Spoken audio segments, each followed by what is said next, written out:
Hello and welcome to the Remembered Conference. My name is Peter, and I am a writer and videographer at the New Creation blog. And I'm excited to be hosting today our first conference. This is the first time we've gone live on our New Creation Clips channel. And today we've got a great selection of talks and speakers for you. So today, as I mentioned, I'm going to be your host. I'm going to begin by giving you a little introduction to kind of the theme of our conference today. And then we're going to have some various other writers at the blog talk. First up, we're going to have Christian Ryan discussing post-flood geology and giraffes. Then after lunch, we're going to go to Jake, another writer at the blog, who's going to be talking about rapid diversification in the post-flood world. Then I'm going to be talking about apes and people after the flood. And finally, we're going to end the day with our resident archaeologist, Abby, talking about the earliest civilizations. So today is kind of going to be a crash course in the post-flood world. And we hope that you learn some things, kind of take away some interesting kind of scientific information, kind of blending what creation scientists have been finding out with the biblical story of the post-flood world. So I want to kind of kick things off with a little introduction, beginning with the kind of topic of the conference, the name of the conference. As you are probably aware, this is the Remembered Conference. Remembered, Life After the Flood. Now, you might be wondering, why did we name it Remembered? Well, this name is kind of hearkening back to a verse in the middle of the flood narrative. Genesis 8 verse 1, which says, "But God remembered Noah and all the animals and livestock that were with him in the ark." And this verse marks kind of a dramatic shift in the flood narrative. Up until this point, the focus of the flood story has been on God's judgment and the death and destruction that he has wrought upon the earth. We hear of how the fountains of the great deep burst forth, how the windows of heaven are opened, how the waters rise above the highest mountains, and how every living thing dies. But now we have a dramatic shift. Now, God remembers Noah and the animals. Now, when we use the word remembered, we use it in a bit of a different sense than it's being used in this passage, because when we use the word remembered, we use it typically in the sense of recalling something that we've forgotten. But God hasn't forgotten Noah. Clearly, the Bible tells us that God knows all things. So how could God have forgotten Noah? Well, I think the answer here is that God does not need to forget things to remember them. This word remembered gives us almost the false impression that God is careless, that he shuts Noah and the animals up in a big box and forgets about them. And then months later, he sees a little speck on the waters and he thinks to himself, "Oh my, Noah and the ark escaped my mind. I should probably do something about that and bring an end to the flood." But that's obviously a false and wrong impression, because that's not what the word remembered means in this context. Instead, we need to go to some other passages in the Bible where this same Hebrew word that is translated remembered is used. Another passage where this is the case is in the story of Abraham, in the context of the discovery of and the removal of Lot from the city of Sodom, right? So the Bible says that God remembered Abraham and as a result rescued Lot out of Sodom. Interesting. So God remembers Abraham, and for Abraham's sake, he delivers Lot. Another passage where we hear about this is how God remembers Rachel. So remember, Jacob had two wives, Leah and Rachel. Leah bore children, Rachel was barren. We hear in the Bible that God remembered Rachel, that same Hebrew word there, and gave her a son that we know as Joseph. So here we see that when God remembers, it's not as if he's just recalling to mind something. Instead, when God remembers, he's actually taking action. When God remembers Abraham, he delivers Lot. When God remembers Rachel, he gives her a child. Another example comes from the story of the Exodus, where God saw the oppression of the Israelites in Egypt. He remembered his covenant with Abram, and he sent Moses to deliver them. So we see that in the Bible, God's remembrance is very closely tied to action. It's not just God mentally recalling something that he was already aware of and had forgotten about. Instead, it is God seeing a situation and acting. Now, we see this in the flood context. When God remembers, he acts and he effectuates his plan. So, in the context of the flood, the use of that word remember serves to mark the initiation of an activity. So, what is the effect of God's remembrance here? Well, the Bible says that after God remembered them, God sent a wind over the earth, and the waters began to subside. The springs of the deep and the floodgates of the heavens were closed, and the rain from the sky was restrained. The waters receded steadily from the earth, and after 150 days, the waters had gone down. So, in the context here, God's remembrance triggers the drying of the earth, the end of the flood. So, it is this shift in the flood narrative and God's act of remembering that brings us to the close of the flood and the beginning of the post-flood era. So God's activity here is that he drains the waters, he dries the ground with this wind, he causes the plants to grow in the case of the dove that brings the olive leaf back to Noah in the ark, and generally he makes the earth habitable again. So as I mentioned before, this word represents a shift in the story. Prior to this point, the focus is on divine judgment. God is utterly destroying his enemies. He's going to ruin and drown them and erase every trace of them. But now, suddenly, with this word remember, things change. The purpose of the flood has already been accomplished. I think that every living thing is dead. And now God has a blank slate from which he's going to start over again. And now the attribute of God which takes center stage is not his justice and his wrath against the wicked, but rather his mercy.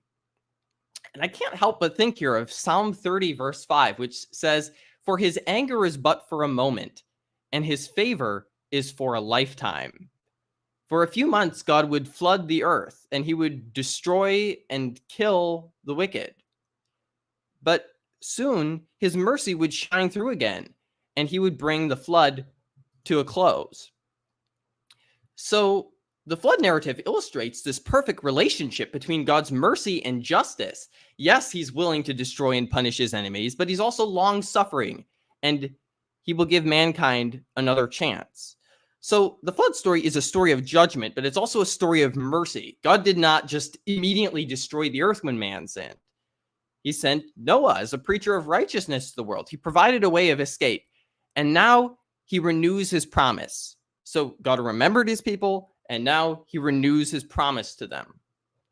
Genesis 8, verse 21 says, "He," referring to God, "said in his heart, 'Never again will I curse the ground because of man, even though every inclination of his heart is evil from his youth. And never again will I destroy all living creatures as I have done. As long as the earth endures, seed time and harvest, cold and heat, summer and winter, day and night shall never cease.'" So God here, having purified the earth, having executed his justice, now turns to mercy and makes a promise. Now, God pledges that he will sustain the earth, that he will return it to a sense of normality. Yes, things would be different after the flood, of course. All of our talks today are going to be about how different things were after the flood than they were before. But God is bringing about a sense of regularity and normality to the world that was interrupted by the chaos of the flood. Genesis 9:11 says, "And I establish my covenant with you. Never again will all life be cut off by the waters of a flood. Never again will there be a flood to destroy the earth." And of course, God sets his bow, the rainbow, in the clouds to signify this covenant. So we see here that God takes pity on his creation. Until the end of time, he's going to refrain from such devastation and destruction. And God remembers his people and he renews his promise with them. But what is the very next story in the Bible? We have of course, after the, story of Genesis 10 and the, right after the story of Noah God making the covenant with Noah and Noah sacrificing, the very next story is Noah planting a vineyard and getting drunk, right? So we see here right away, the very next story after God's covenant to mankind is man rebelling against God's command. And then again, after we have the Table of Nations in Genesis 10, the very next story is the building of Babel, man rebelling against God's command to spread over the earth. And I think this is intentional. This contrast is emphasizing the fact that God is faithful. After the flood, he renews his covenant to mankind in spite of their sin. But man is unfaithful. And even though God picked the most apparently righteous people to survive the flood, right? Noah, the Bible says that Noah was blameless in his generations. But even these good people and their progeny were stained by sin. And in spite of this, God renewed his promise with them. And next, we'll look at, he restored them. So after the flood, God returned the earth to a kind of normal state. In just a few minutes, Christian is going to be telling us about how there were geological catastrophes after the flood, massive volcanoes and continental movement and all sorts of things like that. Different types of plants would grow and animals would change and adapt to new environments, but the basics would remain as God promised. God restored the earth in several ways. For one, as we mentioned earlier, he made it habitable again. God restored the earth by draining the waters off it, sending that wind to dry the ground and causing the plants to grow. He returned the earth to a state in which it could host human life. I think that there's also a sense in which God restored humans to their prior technological state. Prior to the flood, people were building cities. Tubal-Cain had made, metal objects. People were involved in animal husbandry, right? Abel was already raising sheep. People were raising plants like Cain. And there was an individual who was involved in making music.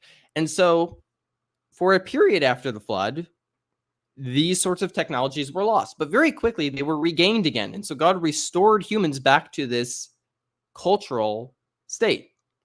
I think he also restored order after the flood by establishing laws, such as in Genesis 9, where we hear about the establishment of the death penalty as a punishment for murder. And finally, God restored the earth in that he spread people abroad over the earth again. People wanted to be at Babel, but he spread them abroad over the earth, restoring a distribution of people over the earth and kind of establishing the different lineages, including the line of Shem, which would lead to Abram in Genesis 11, and eventually to the Savior, Jesus Christ. So we can think of this time of the post-flood, this time that came immediately after the flood and before the time of Abraham, as this time of restoration, as God is bringing about recovery and restoring the earth after this catastrophe. So we can summarize this period in those three words. God remembered his people, he renewed his covenant with them, and he restored them. So what I want you to see here as we go through all these various scientific topics today that we're about to dive into is God's mercy, that God saw his people, he remembered them, and he restored them. And whether we're talking about the geological stabilization of the earth over time or the establishment of the first cities, these are all the result of God's mercy and his efficacious remembrance of Noah and the animals aboard the ark. And with that, I'm now going to turn things over to Christian.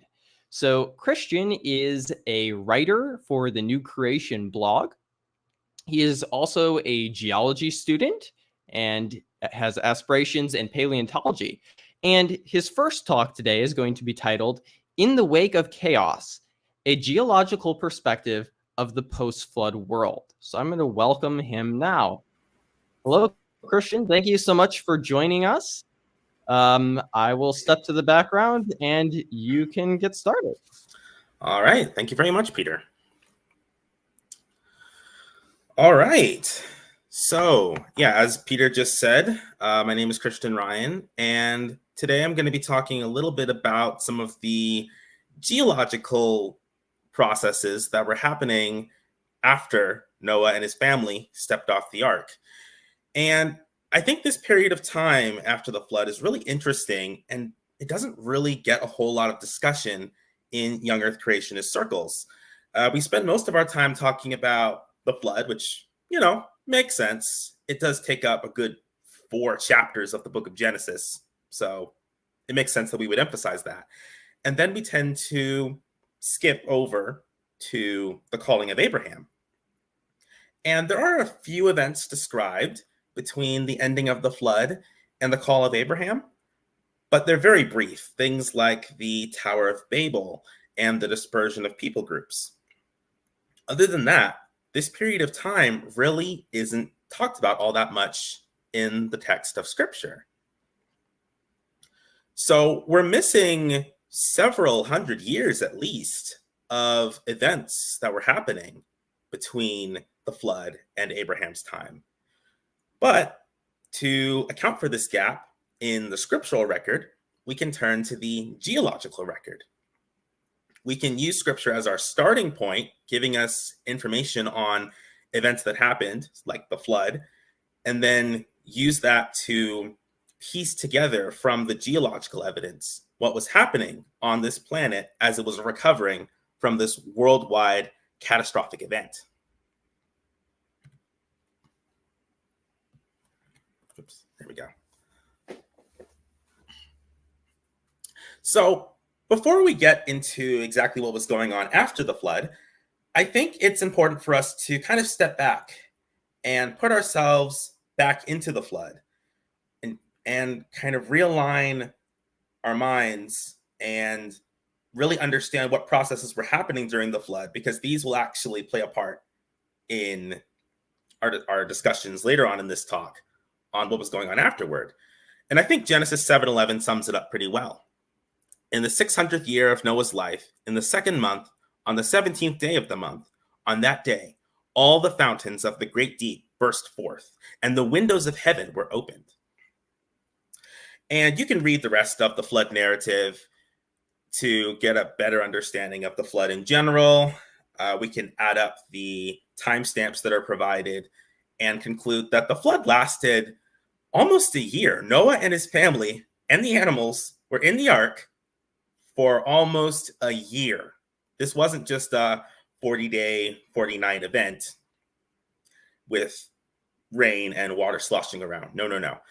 This was a long-lasting event, and it's one of geological significance. I especially want to draw attention to this term here, the fountains of the great deep bursting forth. What exactly does that mean? Well, there is much discussion to be had amongst Hebrew scholars and other Bible experts as to exactly what's being described here.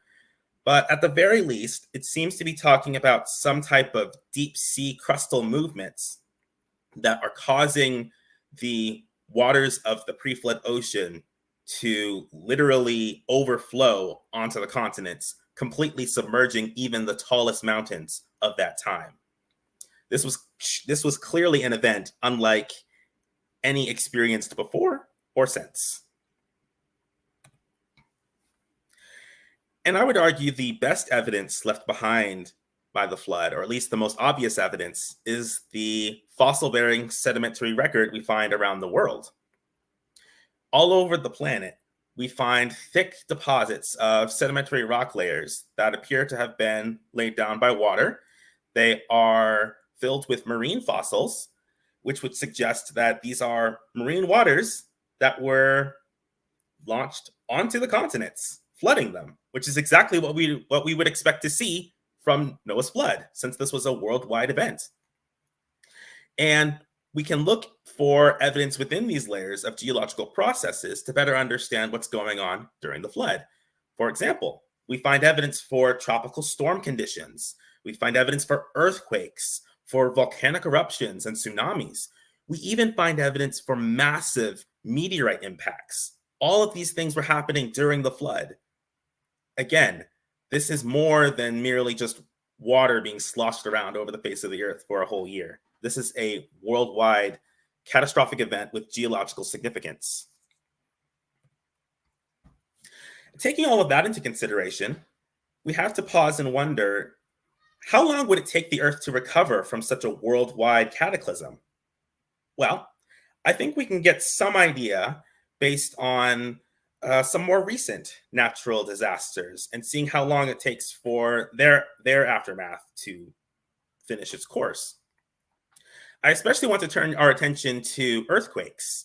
Earthquakes today can trigger what are called aftershocks. Now, aftershocks can happen anywhere between days, weeks, months, or even years after a big earthquake.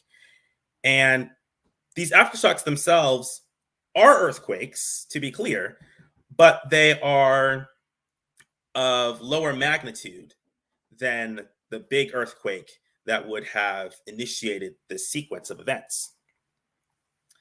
There's a really interesting series of earthquakes that happened in over a 3-month period during 1811 to 1812. It's called the New Madrid earthquakes. And this was a series of very large earthquakes, all of them magnitude 7 or greater. Now, it's been, a good 200 years since these earthquakes happened, but this area still experiences earthquakes. This whole area is called the New Madrid seismic zone. And it's thought that many of these earthquakes are actually aftershocks from that series of earthquakes that happened between 1811 and 1812. This is 200 years later, and this area is still recovering. Now, granted, these earthquakes, these aftershocks, are much smaller, and most of them can't really be felt by humans, but they're still happening. So this really emphasizes the fact that it can take a while for an area to recover from a catastrophe that happens today. So turning this back to the flood, the biggest catastrophe that's ever happened, that's not going to recover overnight. This is going to take years, decades, centuries to recover. In fact, it could be argued that many of our natural disasters today are either indirectly or directly still a result of the recovery of the flood all these years later. When we look to the early post-flood period, we also have to remember that there were other factors involved that we don't really see happening today, which would make these catastrophes far larger than anything we see in the present world. One of those factors is the rise of mountains. We know when we look at our modern mountains, they are made of rock layers, primarily those formed during the flood. We think that because the layers themselves are marine rocks. They're dominated by marine rocks. We have exceptions, but that's the general trend. And they're filled with marine fossils. Obviously, this can't happen after the mountain forms. This isn't like the flood is rising to the top of our modern mountain peaks and then dumping marine sediments and fossils on them, because the mountain itself is made of these materials. So that means the entire mountain must have been at one point either flat-lying or a low-lying area that accumulated sediment and organisms, which turned into fossils. And then later on during the flood, these areas were uplifted, forming mountains, and thus explaining why we have marine deposits and fossils thousands and thousands of feet above present sea level. Now, as a result of this, you're going to have mountains rising, especially toward the ending of the flood, but also continuing after. And this is going to result in another geologic phenomenon called mass wasting. What exactly is mass wasting? Well, mass wasting can be described as the downhill movement of rock, sediment, and other debris. Now, it's key to note here that water-saturated sediments are especially susceptible to mass wasting. And right after the flood, many of these sediments, especially the ones deposited later during the flood, they're not going to be dry and hardened into rock just yet. Many of them are still going to be wet and saturated with water. So mass wasting is going to be something that's happening a lot as the Earth is recovering from the flood. Now, mass wasting can occur in a number of different ways. There's several different types of mass wasting. You can see on the diagram I have pictured here. They can occur in the form of rock falls, landslides, mudslides, and slumping. And as mountains continue to rise after the flood, you're going to have basins forming in between the mountains. And these basins are going to be places where sediment will collect and accumulate, piling up through these mass wasting processes. But what happens when there aren't basins and you have mass wasting occurring on a massive scale? Well, you probably would get something like this, where there are no basins. The sediment is simply just going to accumulate in low-lying areas as these very vast sheet deposits. And we tend to see these a lot in post-flood sediments that are around the skirts of mountain ranges. For example, here I have the High Plains Aquifer. This is a sequence of sedimentary deposits that occur along the eastern flanks of the Rocky Mountains here in the United States. And I have a picture here from Badlands National Park. This is one of these deposits associated with the High Plains Aquifer. And you can see the scale of these deposits. These deposits are very thick and very widespread. Now, they're not as big as the ones we see formed during the flood, but they're occurring everywhere mountains are actively rising and sloughing off large quantities of sediment through mass wasting. So they can give the appearance of being very widespread deposits, even though the phenomenon causing them is relatively localized compared to what we see happening during the flood.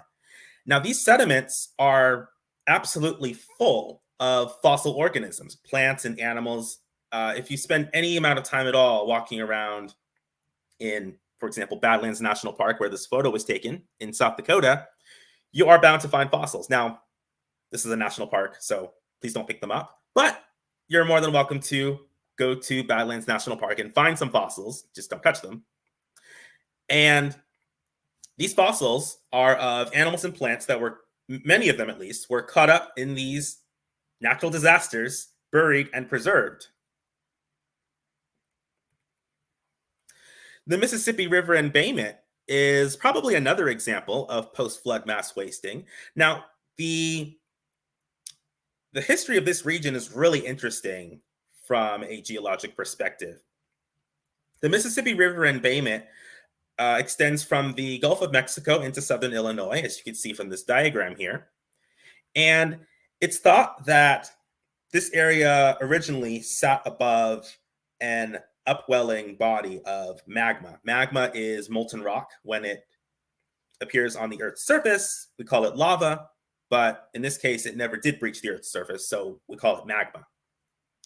And from a young Earth perspective, this would be happening during the flood. So the North American continent is situated in an area above this upwelling body of magma, causing the area to bulge. However, later during the flood, when the continent is no longer sitting above this magma body, this area is going to experience cooling and it's going to sink. It's going to form a basin. It's going to deflate, if you will. And as I just discussed with basins, well, we all know what happens with basins. They tend to collect sediment. So you have the Mississippi and other rivers bringing all this sediment, likely through mass wasting processes, into this single area, forming this large deposit relatively quickly. But there are other types of processes aside from mass wasting that we should discuss when talking about the post-flood world. And one of them has to do with lakes. After the flood, many of these high elevation basins were filled with water and became large lakes. Evidence suggests that the Colorado Plateau here in the United States was home to a number of large lakes. One that I want to focus on in particular is called Hopi Lake, and it's located near the bottom of this map here. Now, Hopi Lake is, as you can see from the map, very large. It's estimated to have contained around 3,000 cubic miles of water. That's more than Lake Michigan. And we know that the lake was here because we find green clay deposits. Green clay deposits in particular are indicative of anoxic conditions, that is, an environment with very low oxygen. This is something you would expect to find at the bottom of a very deep lake. And we also have evidence for the shorelines of the lake. Possible shoreline markers have been identified. These are sedimentary structures that form along the edges of the lake that can kind of tell us where the boundaries of the lake were. We also find fossils that are indicative of a post-flood lake environment. We find fossils of freshwater fish and mollusks. Around the edges of the lake, we find footprints of waterfowl like geese and swans. And we even find fossils of amphibians, beavers, mastodons, saber-toothed cats, many different types of animals and plants all appear to have been living in and alongside this lake ecosystem. But if all of this was here after the flood, where did all the water from Hopi and the other lakes go? Well, turns out there's actually a Grand Clou just southwest of Hopi Lake. And when I say Grand Clou, I do mean grand. This is the Grand Canyon, after all. Now, there are several ideas that have been proposed to try and explain how the Grand Canyon got there, and this continues to be a matter of debate amongst geologists, both young Earth and old Earth. However, most young Earth geologists, and even an increasing number of old Earth geologists, favor an idea called the lake spillover theory. This is essentially the idea that once Hopi and the other lakes became too full, they spilled over. They spilled over a ridge called the Kaibab Upwarp. You can see on this diagram on the right here, you can kind of trace the progression of this processes from image A to F. A and B shows the filling of these lakes. Hopi Lake is on the bottom. On the top, there's another lake called Canyonlands Lake. And when the water overspilled the Kaibab Upwarp, it flowed along the path of least resistance. And as it went toward its exit point out of the Colorado Plateau, it downcut into the underlying rock, forming a very deep canyon, the Grand Canyon. It's likely that many regions that were of high elevation after the flood experienced erosion, the removal of sediment, in a similar way to this, to what we see happening at the Grand Canyon. Volcanic eruptions definitely played a very large role in the transformation of the post-flood landscape. We tend to find that the closer back in time you go to the flood, the larger and more frequent volcanic eruptions seem to be. But they're still happening today. I'm sure many of you are familiar with Mount St. Helens. Mount St. Helens erupted on May 18th, 1980, and it triggered a slew of complex geologic processes, landslides, mud flows, falling ash, all of which came together to produce 600 feet of volcanic deposits. That sounds very, very large, right? Well, not so much compared to some previous volcanic eruptions. As it turns out, Mount St. Helens, it's not actually that big compared to some of these other post-flood eruptions. In fact, Mount St. Helens is only the most recent of a long series of volcanic eruptions on the North American continent. As you can see from this image on the left, Mount St. Helens is represented by that red blob, and the other colors represent other volcanic eruptions. These represent the distribution of ash deposits from volcanic eruptions. Most of these volcanic eruptions come from what's known as the Yellowstone caldera. This was a super volcano in Yellowstone National Park, or more accurately, it is Yellowstone National Park. See, the park sits within a crater that's about 43 by 28 miles across, which is what we call the Yellowstone caldera.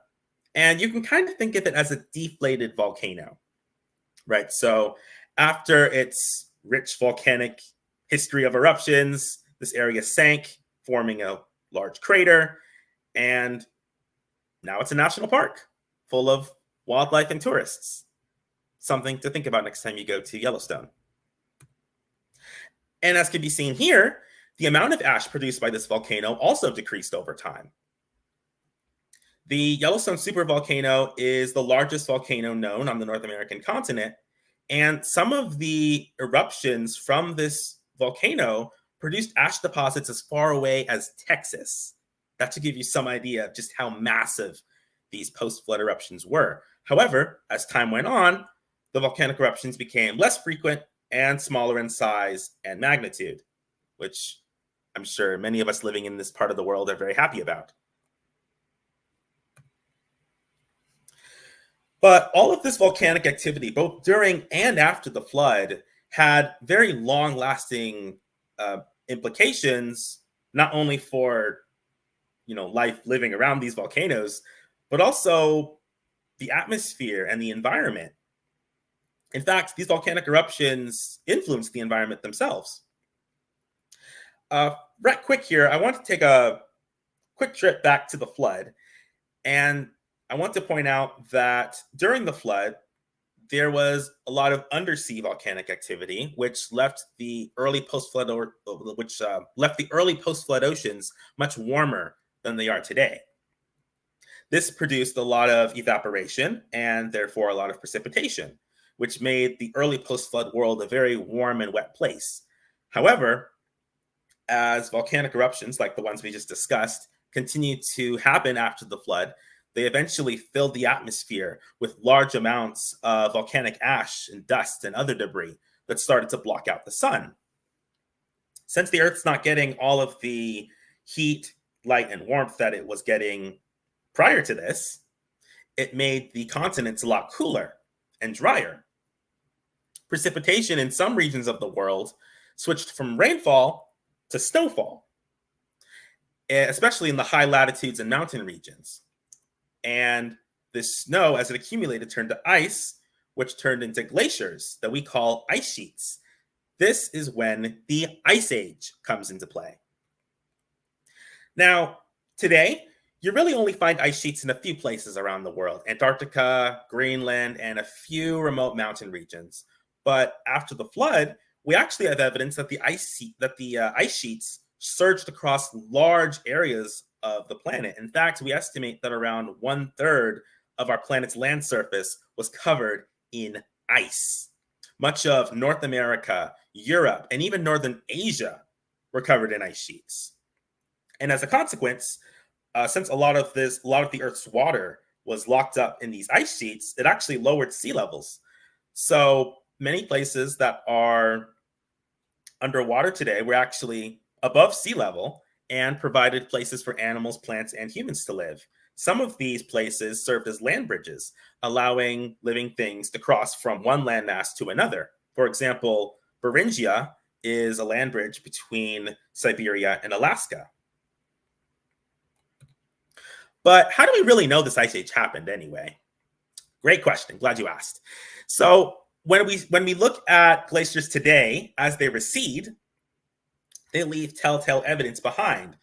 And when we find that telltale evidence in places that currently don't have a glacier, we know that at some point in the past, during the Ice Age, a glacier existed there. So what is this evidence? Well, there's several, but I'm going to go through three right now. One of them is glacial moraines. Moraines are piles of loose sediment that are pushed aside as a glacier moves across the landscape. So it's going to leave that sediment behind as the glacier melts back. Even though the glacier is long gone, we can still see the moraines, showing us the extent of the glaciers.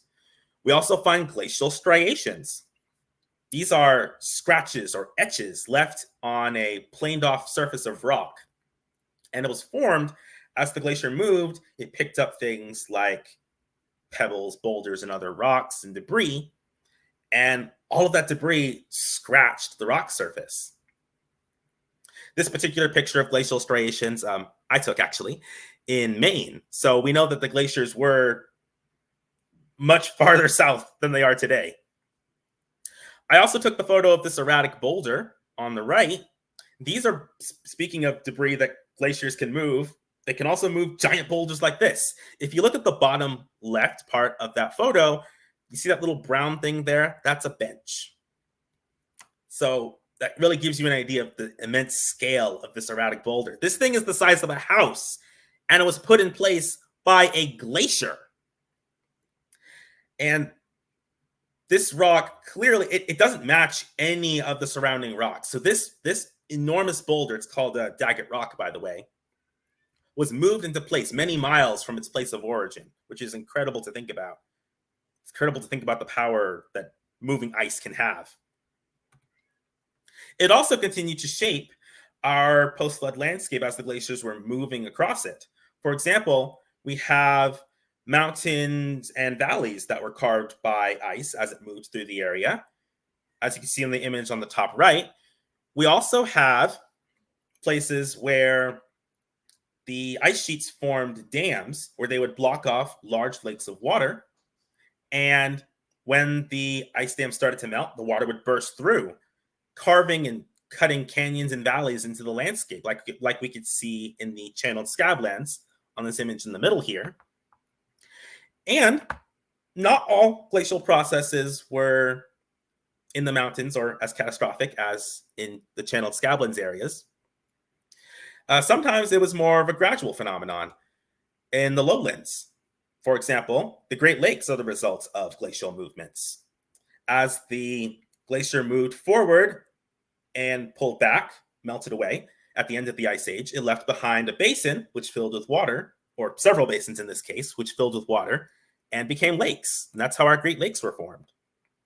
So as I hope I've illustrated with this talk, there were several large-scale geologic processes happening as the Earth is recovering from the flood. The world at this time is one of ceaseless change. And it's not just changing, it's also alive. We have fossils of plants, animals, and humans in post-flood rock layers showing how the Earth was being refilled after the flood amongst all of these amazing geologic processes that were happening at the same time. So in my next talk, I'm actually going to narrow in on one of these interesting animal groups that rose above the rest, both figuratively and literally, the giraffes.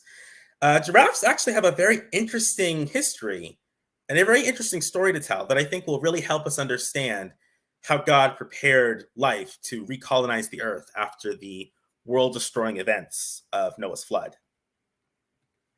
Thank you. All right. Thank you so much. That was fascinating, Christian. We don't have any questions coming in from the audience. I'll just remind our audience, thank you to everyone watching right now live. That's great. If you do have questions, please send them in and we will get to them.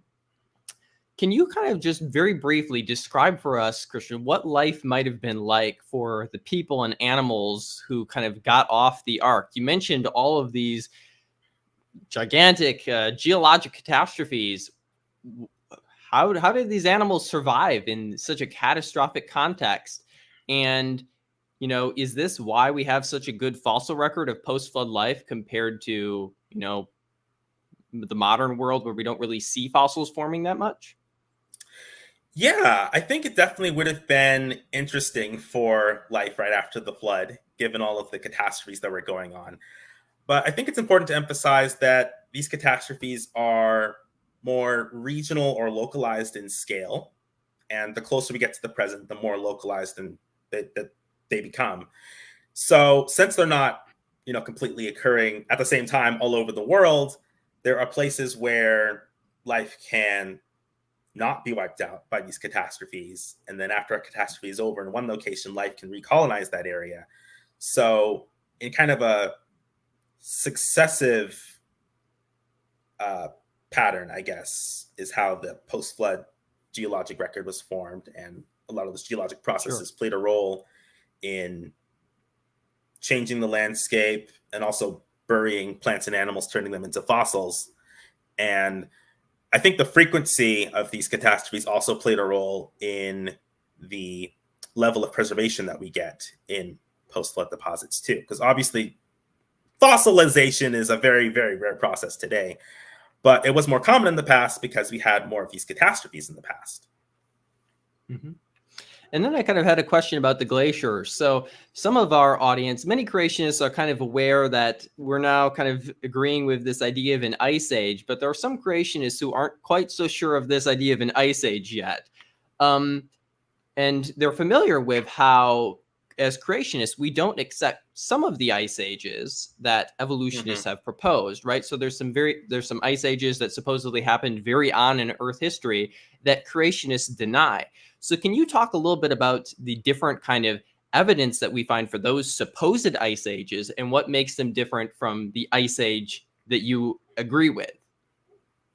Yeah, certainly. So basically, what you're talking about are ancient ice ages. These are ice ages that on the old Earth time scale happened hundreds of millions or even billions of years ago in some cases.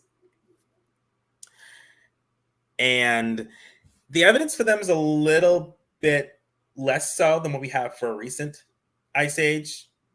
Which, makes sense. More recent geological events or events in general will leave better, fresh evidence behind versus events that happened a long time ago.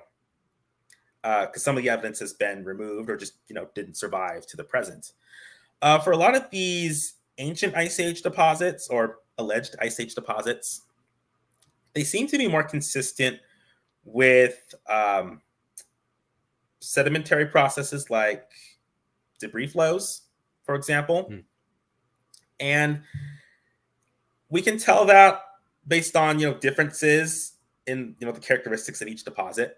One of my favorite differences is the type of fossils we find with some of these ancient ice age deposits. For example, the ice age that happened, that's supposed to have happened during the Carboniferous period, in these supposed glacial sediments, we find tropical plant fossils, which, if you're familiar with the ice age, the ice age that we do accept, where you find evidence of glacial activity, it's not warm and tropical. In fact, we have plants and animals that are adapted to those conditions. Think your woolly mammoth, your woolly rhinoceros, things like that. But when we look at these ancient alleged ice age deposits, a lot of the fossils tend to be more tropical plants, which doesn't really seem to fit. Okay. Sure. So it sounds like we have much stronger evidence for these more recent ice ages. Yes. Or ice age, rather, I should say. Yes. All right. We got a question in here from Psalms of David King. Thanks so much for chatting. He says, did the deluge wipe out all artifacts left by pre-flood humans, or all the artifacts, ruins, etc., found today from post-deluge? So did the flood destroy all evidence of the people that lived before, or all the artifacts we have post-flood? Ooh, good question. So we don't really find any evidence of human fossils or artifacts in flood rocks. Now, that might be seen as a problem for a young Earth position. I don't really think so, because I don't think we should necessarily expect every part of the world to have the necessary conditions for fossilization. What's also missing from the flood rocks, which I think really helps tell the story here, are large modern groups of mammals, modern groups of birds, most modern groups of birds, and most modern groups of plants. So you have all of these and humans missing from the flood rocks. And this seems to represent an entire ecological community or biome that didn't get preserved by the flood. So for whatever reason, this entire biome seems to have been destroyed and just wasn't preserved in the flood layers. So to answer your question, all artifacts and human remains that we've found so far appear to be from after the flood, because they're situated above those flood layers. And oftentimes in a post-flood context, for example, caves, these caves are carved many times into flood rock. So that obviously you have to carve the cave after you form the layers. And if humans were living in these caves and making cave art and making tools, This has to happen after the layers get formed, after the cave gets carved, which is probably going to be after the flood. Mm-hmm. Sure. So you mentioned there we have like a whole ecosystem. Really, this has to be multiple ecosystems just completely missing. How does that happen? Is this just a preservation thing, or some people have suggested maybe this has to do with tectonics? Give us your best idea of what's going on there. Well, it's kind of hard to explain a lack of evidence, but I think there are several good hypotheses we could come up with. We do know that there was a lot of tectonic activity happening during the flood. I've seen some suggestions that maybe there were some pre-flood continents that were more unstable. Maybe they were made of basaltic rock, so kind of like Iceland actually is today. And if you know anything about basaltic rock, it's more dense than what our rocks are usually made out of on the continents. That's granite. And so the idea is when the flood happened, this region where this biome this series of biomes were existing may have simply been destroyed and subducted. So that's one option. Also, I think it's important to remember that not all areas are great places for fossilization to happen. Fossilization usually happens in basins because that's where sediment accumulates. Obviously, during the flood, these are very big basins, but they're still basins. And if you have organisms that die or perish in more upland areas, for example, they're not necessarily going to get covered with all that sediment, and therefore they just get destroyed. Okay, so you're going to suggest that the reason perhaps why we don't have pre-flood human remains is something to do with where they lived, the ecosystem, the altitude. Might explain that. So that's definitely an area where we need more creationist research to kind of answer that question more fully. So thank you so much for that question, Psalms of David King. We're now going to move on to Christian's next talk, Towering Above the Rest, the Rise and Fall of a Giraffe Empire. So I will set you up there and you can go for it. All right. Thank you very much.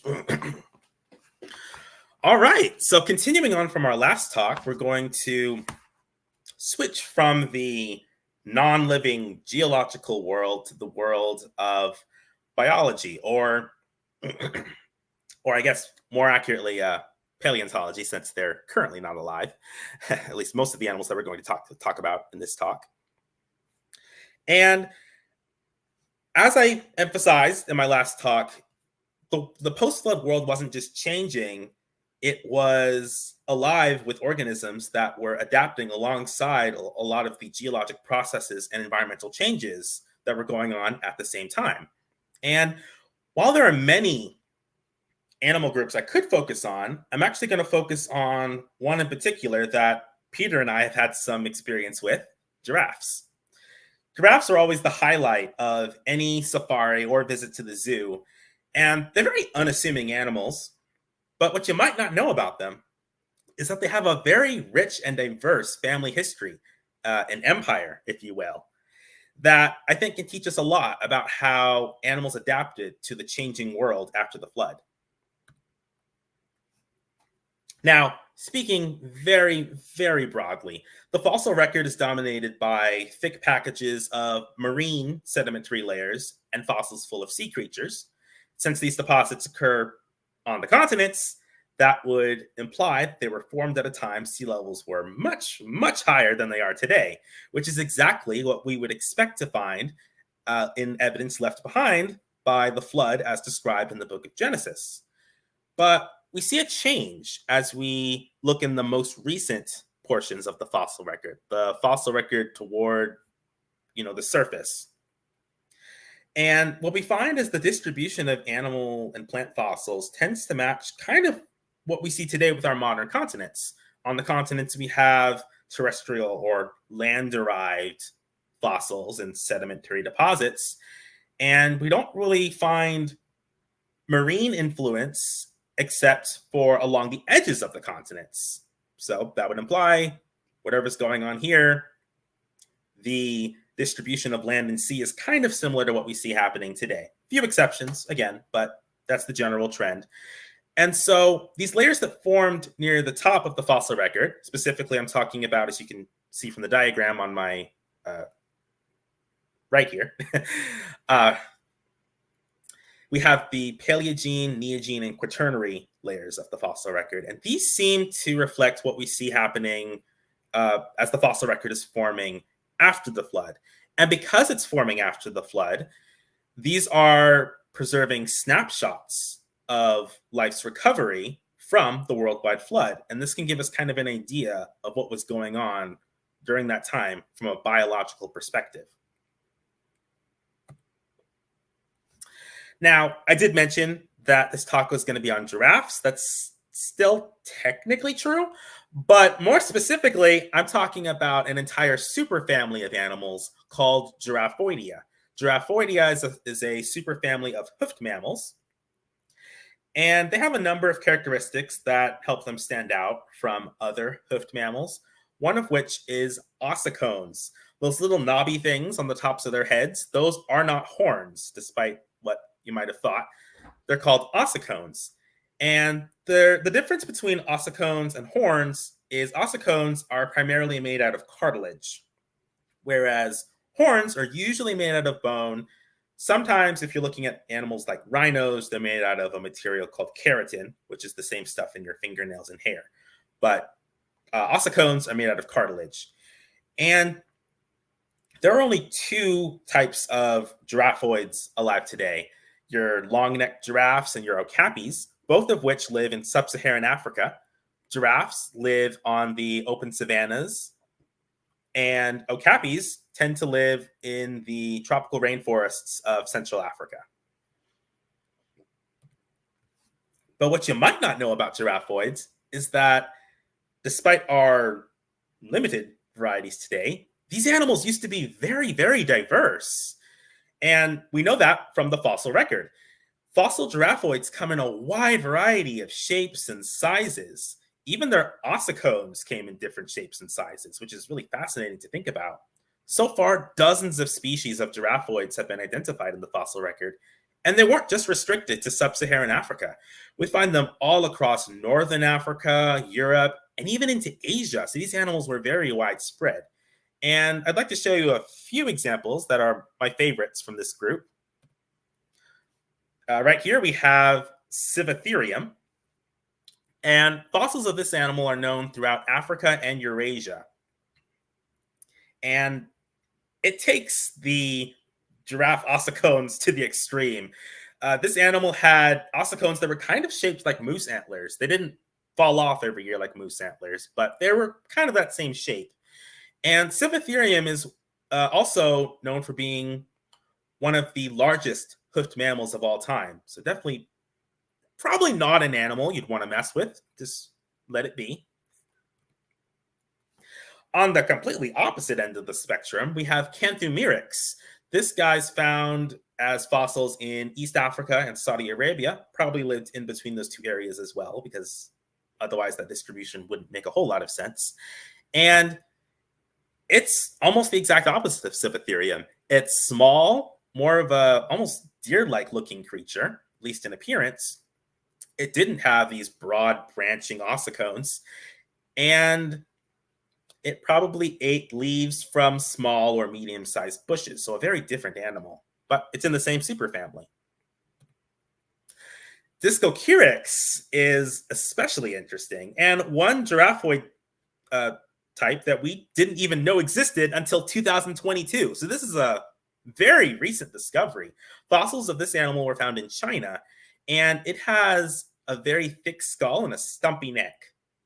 Completely the opposite from what you would expect from modern giraffes.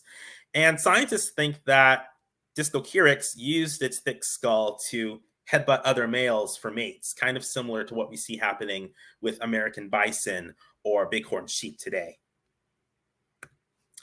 So clearly there's a lot of variety within the Giraffoidea superfamily. But it's important to remember that God didn't supernaturally create all of these giraffoid species during creation week. We know from the text in Genesis that all land animals were created according to their kinds. Species is a relatively recent term, and therefore we weren't really using it when the Bible was being written or during Creation Week. So it's not really the appropriate term to describe to the groups of animals God created. Kinds is a better concept for this. And we also read from the flood narrative about kinds that not all varieties of the kind necessarily survived the flood. Noah was instructed to take aboard at least 2 of every kind of air-breathing land animal, 7 or 14 of some, based on your translation that you're using. And so we're selecting certain representatives of each kind to go on the ark. Not the entire biodiversity of that created kind is not getting preserved through the flood. So many of our post-flood land animal species branched off from these flood surviving kinds that survived the flood aboard Noah's Ark. So this kind of begs the question, with all of these species, how do we figure out which ones belong to the same created kinds and which ones don't? For that, we turn to baraminology, the study of created kinds, appropriately enough. And baraminology is the method we use to determine which species belong to the same created kinds and which don't. And Peter and I have actually been involved in this for quite some time now. We did some work on giraffes that was preliminary and was presented at the 2024 Origins Conference earlier this summer. And, well, this question was kind of brought on by the giraffe exhibit that is seen at the Ark Encounter in Kentucky. We recently visited there as well. And as you'll notice from this picture here, the giraffes they have on exhibit, they look a little different from the modern variety you might see at the zoo. So what's going on there? What did the giraffes on Noah's Ark really look like? How do we find that out? Well, with baraminology. So Peter used a method called statistical baraminology, and he used that to compare the various species of giraffoids. The particular program he used is called Barclay, and this program is designed to sort species based on their similarities or dissimilarities. Species that are more similar will form clusters, while species that are more dissimilar to each other will be scattered.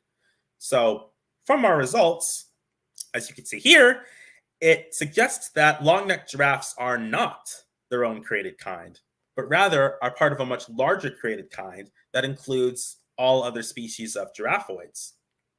So if this is the case, how do we figure out what the giraffes on the Ark would have looked like?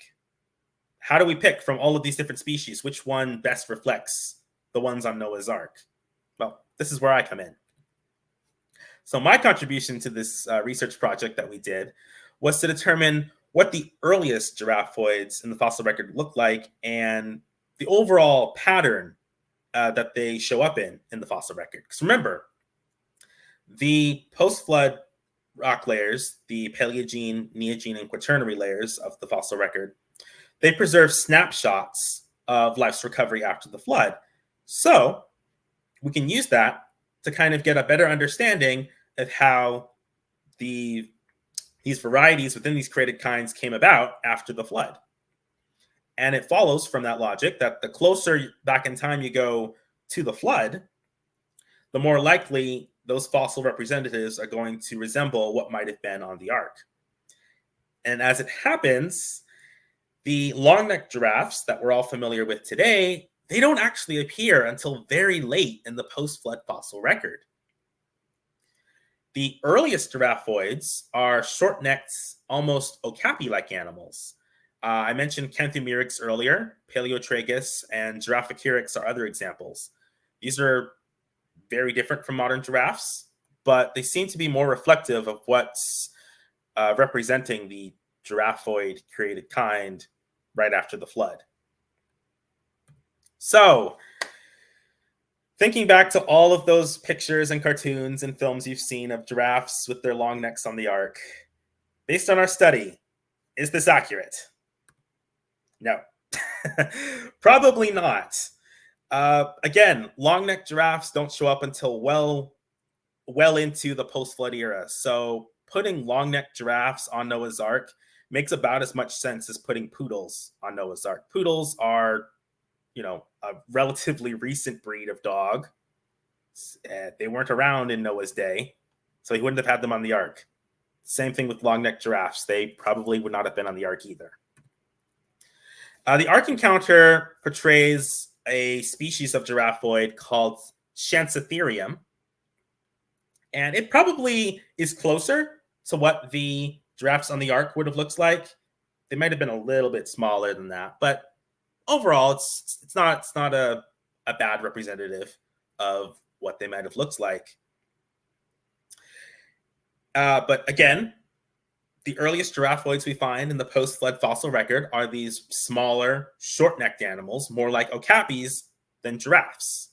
And so the long-necked giraffes of today are probably a separate lineage within the giraffe-created kind that branched off some point after the flood. And as such, Noah probably wouldn't have even known what a long-necked giraffe looks like.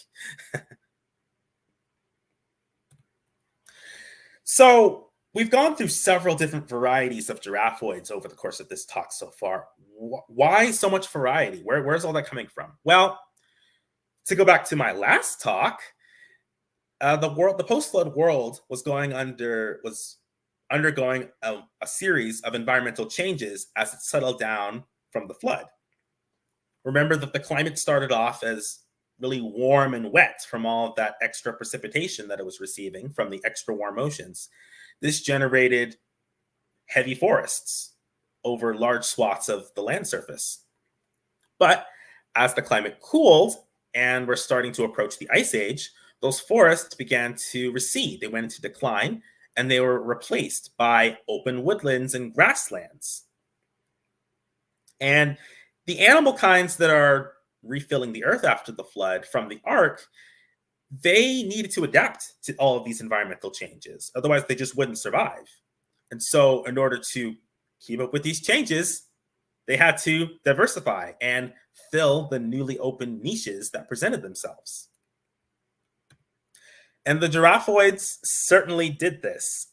As you can see from this map that I generated using a program called ArcGIS Pro, the data that was input into the map came from the Paleobiology database. Great resource. I definitely recommend checking it out.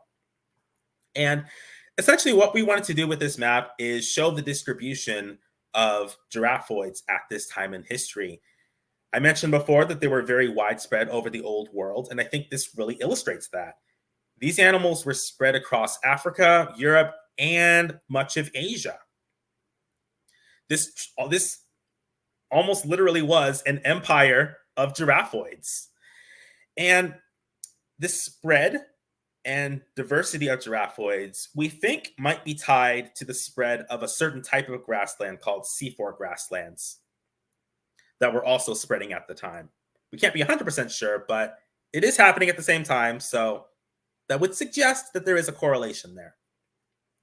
And so we could see from the humble beginnings as short-necked, okapi-like animals, giraffoids multiplied and diversified into a dazzling array of forms, creating the empire of giraffoids in the old world. Unfortunately, this empire did not last forever. As all empires do, it collapsed. Mostly. I mean, we still have giraffes and okapis today, but this group is not nearly as diverse as it was shortly after the flood. Most giraffoid lineages seem to have disappeared prior to the Ice Age. We're not exactly sure why this is, but given the environmental conditions and changes that were happening at the time, it's likely that many giraffoid lineages simply couldn't survive all of those changes. They survived as long as they could, and when they could no longer do so, they became extinct, just like many animals are going extinct today. A few now extinct giraffoid lineages did survive that period of time and through the Ice Age. Civatherium here in this picture is actually one of the few giraffoids that we don't have today that did survive the Ice Age. We have possible cave paintings of Civatherium, which might suggest, they were around in the not too distant past. So they appear to have outlived a lot of the other giraffoids, but eventually even they did become extinct, uh, leaving behind just the giraffe and okapi of today. The sole reminders of this once very diverse group of animals. Now, this talk is obviously about giraffoids, but many of the other animal kinds that survived the flood are also diversifying in very similar ways. They're undergoing widespread and rapid diversification in order to adapt to a changing post-flood world. Horses are another one of my favorite examples. They started off as small forest-dwelling leaf eaters in the early post-flood era, and as is the case with giraffoids, we know that because the earliest post-flood horses are these small little pocket-sized leaf-eating versions with multiple toes. And then later on, as the post-flood world continues and the years pass, horses diversify. They become bigger, they lose all but one toe, and they adapt to eat grass. And we can track this change through the fossil record, and we can examine their fossils the same way we did with giraffoids, establishing that, yeah, all of these horses probably are varieties within the same created kind. Same thing with camels. Camels go through a similar transformation as well, starting off as these smaller leaf-eating animals, and then as the climate changes, they grow larger, diversify, and they also diversify in diet as well, many of which adapting to eat grass. Some are still eating leaves, but the main point I want to get across here is these animals diversified a lot from the time that they were on the ark. We even see this trend in animals that we don't have anymore today. These are brontotheres. They look like rhinos, but that's kind of tricky because they are not actually rhinos. They're not related to them at all. They seem to belong to their own created kind, and the trend continues. They started off small forest dwellers, then they grew large as those forests started to recede. And unfortunately, they didn't make it to the present day, but we still have their fossils, so we can still learn about them through that way. So if we've learned anything from our study on giraffoids, it's that this group of animals is an incredible example of the original diversity God instilled within each created kind that he made. He made these created kinds to not only survive in the form that they were created in, but also to adapt to a changing world and diversify. They were able to survive a swath of environmental changes. So don't let the fact that they're extinct blur the other fact that these animals were supremely designed to adapt and beautifully illustrate the creativity of their creator. Now, Now, I do want to end with a verse here from the end of the flood narrative in Genesis chapter 8 that I think perfectly embodies the rise and diversification of giraffoids and other created kinds. Then God said to Noah, "Go out from the ark, you and your wife and your sons wives with you. Bring out with you every living thing that is with you of all flesh, birds and animals, and every creeping thing that creeps on the earth, that they may swarm on the earth and be fruitful and multiply on the earth." Thank you. Wonderful. Thank you so much for sharing that with us all, Christian. Yeah, it's amazing to see just how much all of these different lineages of animals changed after the flood. Yeah. Well, we are now going to break for lunch. So thank you to everybody who's stuck with us so far. This is a great time to remind you all, if you haven't already, to subscribe to this channel, to hit the like button, and also to share this with your friends who might be interested.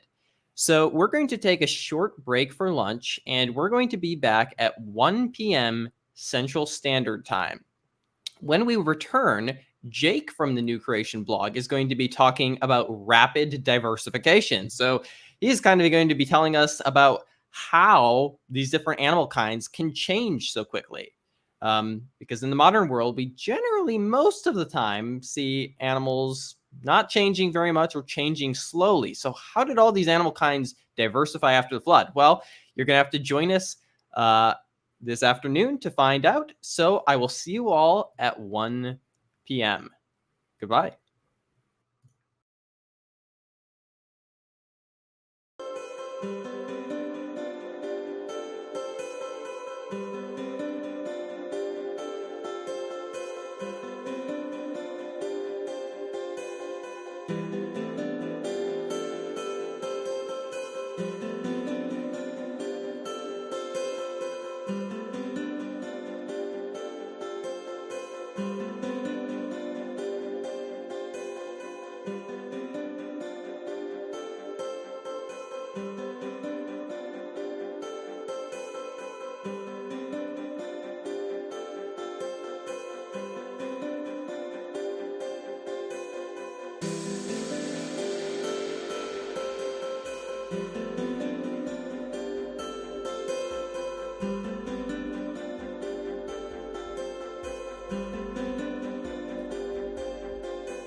Well, hello and welcome back. Thank you so much for joining us again this afternoon.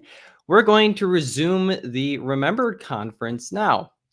So this morning, we talked a little bit about the title of the conference and how the post-flood era really began with God remembering Noah and the animals in the ark, the renewal of his covenant, and the restoration of the earth. Christian talked a little bit about post-flood geology and the expansion of certain animal lineages after the flood, such as giraffes. And next, we're going to be talking a little bit about rapid speciation. First, I want to get into a few of the comments that came in over our lunch break. First of all, we have a comment from your friendly neighborhood internet evangelist saying, "Can't wait to get to heaven. I'm sure God will show us the equivalent of a real-time movie of what actually took place." Well, I don't know what we're going to see in heaven, but either way, I think we will be able to meet with people like Adam and Noah, and I can't wait for that. That'll be interesting to talk to some of the people that are going to be in heaven, definitely. The next comment comes in from Simple Kind of Man saying, "Why aren't you on every social media platform?" Well, the answer for that is that New Creation is at the moment still kind of a fairly small organization. We definitely do hope to expand in the future to be in more places. Right now, you can catch us mainly on our blog and here on our YouTube channel. Now, if you're interested in supporting New Creation and helping us expand, you can visit the link that I'm going to post here in the comments, and there you can donate to New Creation. So that fund helps support the work that we do here at the New Creation blog, and it also helps support various creation science students, such as myself, traveling to scientific conferences, and also goes towards certain scientific projects as well that are advancing the creation model. So please check that out. And then our final comment here comes from Walker Garaya.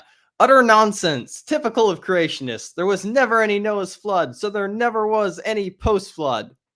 And this is just a reminder to me how, people being anonymous on the internet really kind of degrades the level of the quality of talk we have. And people kind of, by saying crazy things on the internet, don't do themselves any service either, because it's very difficult to actually persuade people in a kind of bullish, dismissive way like this. So thank you all for commenting. We're now going to transition to our next talk, which is by Jake Ramgren. Jake is a writer for the New Creation blog, and he graduated from Union University with a degree in zoology. He is now a science teacher, and he is going to be telling us about animal diversification after the flood. So welcome, Jake. Thanks so much for joining. Thank you very much, Peter. I'm happy to be here. Yeah. Whenever you're ready, you can go ahead and pull up your presentation.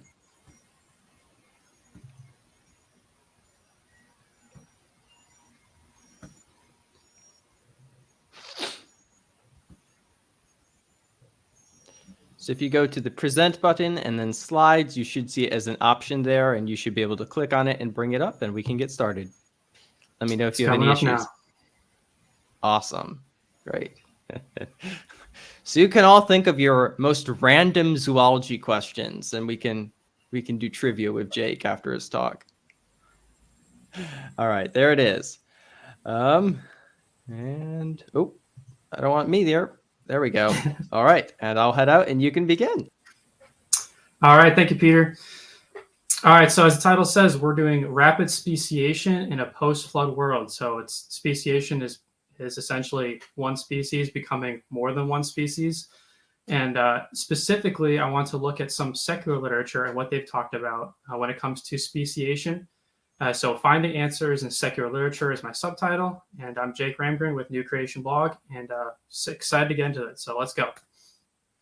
So I'm going to start not with our flood narrative we've talked so much about today. I'm going to start by talking about the kind of other story of how we got here. And that's going to begin with Charles Darwin and his theory of evolution. So what I wanted to bring up specifically here about Darwin is that his theory of evolution has become obviously very widespread, extremely popular, accepted by pretty much all mainstream scientists today. But what is often forgotten about are the observations that led to his theory, or what was kind of making him think about evolution and what led to him coming up with his theory. So famously, he took this voyage across the whole planet, basically. You can see the map of his voyage on the Beagle. And what he was noticing was endemic species on islands. He was a naturalist on board. Every time they stopped somewhere, he was making observations about the nature, the wildlife, the animals and plants that he saw. And he was noticing endemic species on islands. Endemic means it's found nowhere else, essentially. So he was finding a species that was on, say, the Galapagos Islands, and that he knew were nowhere else on the globe. Not only were they endemic, but there were also lots of similarities between each of these species. So again, you can go by the picture up there of the Galapagos finches. So he noticed these species, maybe each one on a different island of the Galapagos. They were extremely similar to each other, but their differences or slight differences helped them to be perfectly adapted to their own environment. And these are the observations that brought evolution about. And so he was thinking, if God created all species the way they are today, why would he put some species only on these islands and nowhere else on the world? Why wouldn't he put them somewhere where people could enjoy them more? Why wouldn't he put them on a whole continent or across the whole globe or anywhere else? Why just these little islands? So he hypothesized that perhaps God did not put those species on those islands, and rather an ancestral species landed on those islands kind of on accident or during a migration route or washed up on a storm or something. Ancestral species land on the island and then diversified or speciated into all the different species that he observed. Now, what you have to recognize with Darwin's version of the story is he saw this as a very slow and long process. And this was kind of his mechanism. And this is why Darwin is remembered for evolution and not anyone else. Evolution was known before him or hypothesized before him, but he gave it a mechanism.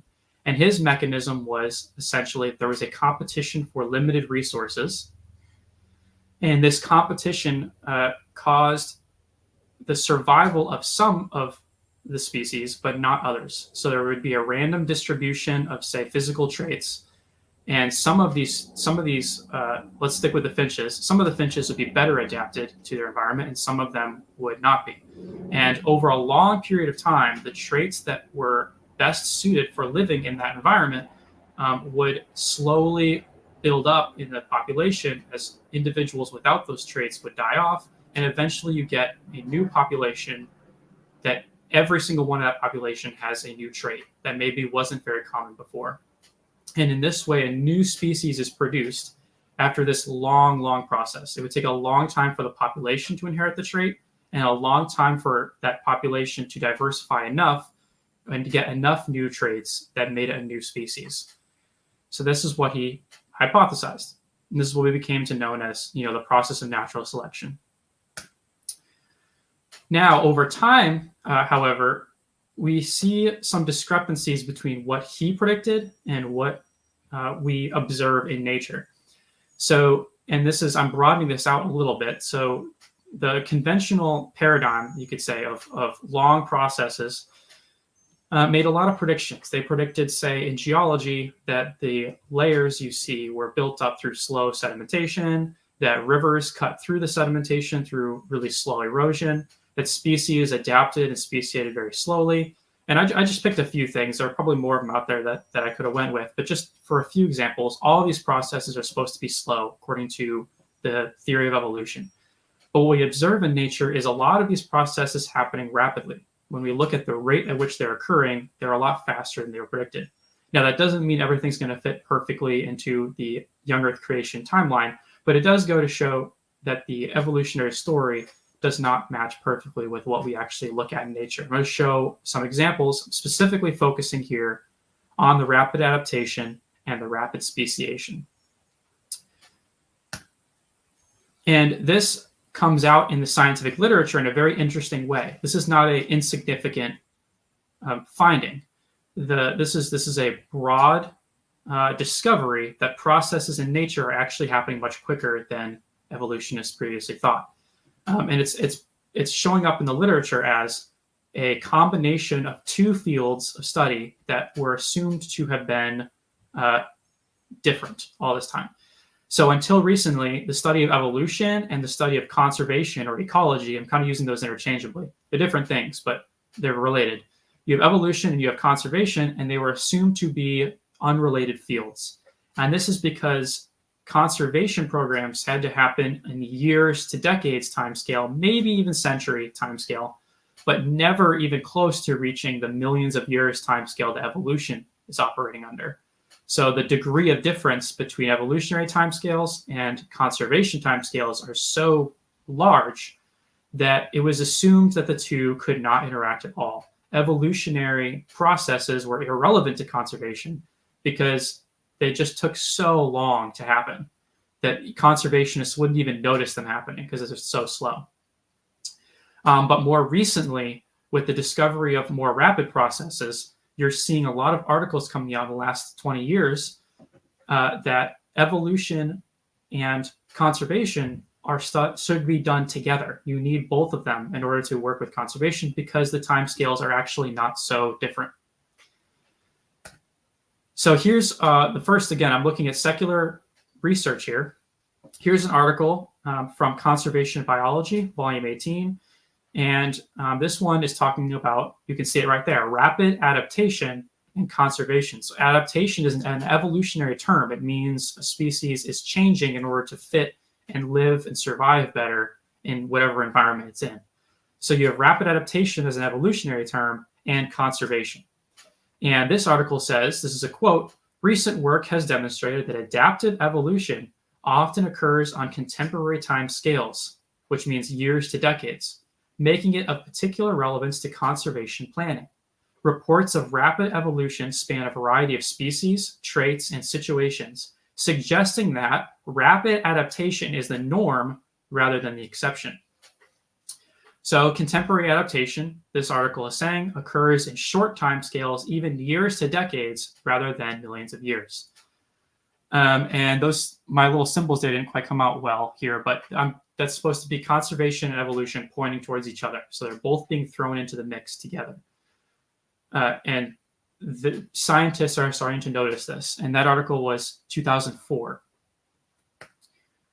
Here is an article I'll come back to later on, but notice the title says Contemporary Evolution Meets Conservation Biology. That's from 2003. So within the last 20 years, you can see evolution and conservation are being put together. And this is a collection of examples of different types of plants and animals that have been observed going through changes.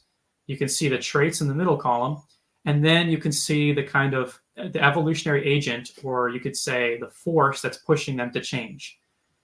So for example, we can look at the Galapagos finches that I talked about, which is there on the left under the in situ disturbance category. Galapagos finches, the trait that we've seen change is body size and beak shape. And why did it change? Well, because of climatic effects on food resources. So their food resources are changing, so their body size and beak shape is changing. And this is something that Darwin did observe, but he, again, saw it as happening very slowly. He was measuring within tens of millimeters of beak size. And so he saw this as very minute differences, but here they're being included as an example of a species that's actually changing in contemporary time scales, years to decades. So what this means is that scientists in general, this goes for creationists and evolutionists, we have to rethink the process of change and how things are changing. Darwin's ideas aren't quite enough for today because his processes were so slow. So our question is, how do you get big changes over a short time rather than small changes over a long time? And the two options we have available to us are you use the same mechanisms that Darwin had, but you just have much, much stronger driving forces. It's a possibility. Now, again, it's hard to observe this happening because we don't exactly have much stronger driving forces to look at now. We have the slow forces to look at now. But that is an option. Maybe in the past, there were much stronger driving forces for change. And our second option is new mechanisms. What if there were mechanisms that Darwin never figured out and his contemporaries never figured out, and that are still, maybe some that are still remain to be noticed, that are happening that we just don't know about? Now, from this premise, we can make some predictions, because with creationists, we're not just looking at the science, we're also looking at the biblical account and the story we know from Genesis. So what we might predict as creationists is that if we discover some of the driving forces for adaptation and speciation, well, we need speciation to happen very quickly right after the flood, because we need animals to populate the rest of the globe in just about 4,500 years. So our driving forces for change would have to be whatever driving forces that we find, we would expect to match what we think of in the post-flood world. They would have to be the same. So if the driving force for change is like take those Galapagos finches that we just looked at a minute ago, if the driving force would be different food sources, then you would expect a post-flood world to have many different food sources, because what we need is fast change. So what we could do is have driving forces of adaptation or speciation in the post-flood world. What we could also have is any new mechanisms we would find, we would expect them to be so quick they allow speciation within a few thousand years. Now, even the evolutionists who are saying that speciation can happen quickly are still not really doing this in a they still aren't speculating that speciation has occurred to this degree in only 4,000 years. That's still pretty extreme for evolutionists to believe in. They're noticing things happening quickly, but they're not going to say that all kinds of animals have speciated to where they are today in the last 4,000 years. So as creationists, we have some predictions we can make. And these predictions, I'm not going to say are fulfilled. We still have a lot of research to do, but again, I'm going to give you an overview of some of the work that has been done by secular scientists that lead us to think that framing the post-flood world in this way is actually very plausible. All right, so what we first have to start with is the post-flood world. So if we need our driving forces, the things that are pushing animals to change, we need these to be in the post-flood world. So what do we have in the post-flood world? Well, as you've already heard, some of us already talk about, in the post-flood world, you still have many catastrophes, right? You still have earthquakes and volcanoes. You still have floods, and much bigger than what you have today. You have rapid climate change, right? Ice ages, maybe even. You have an abundance of vacant habitats and new ecosystems. So if a mountain emerges during the flood, that mountain is a new ecosystem that must be inhabited when the animals spread across the globe. You have small populations of vertebrate life spreading. So when all the animals get off the ark, they are going to live in small populations because there's only small populations on the ark. There's only one kind on the ark.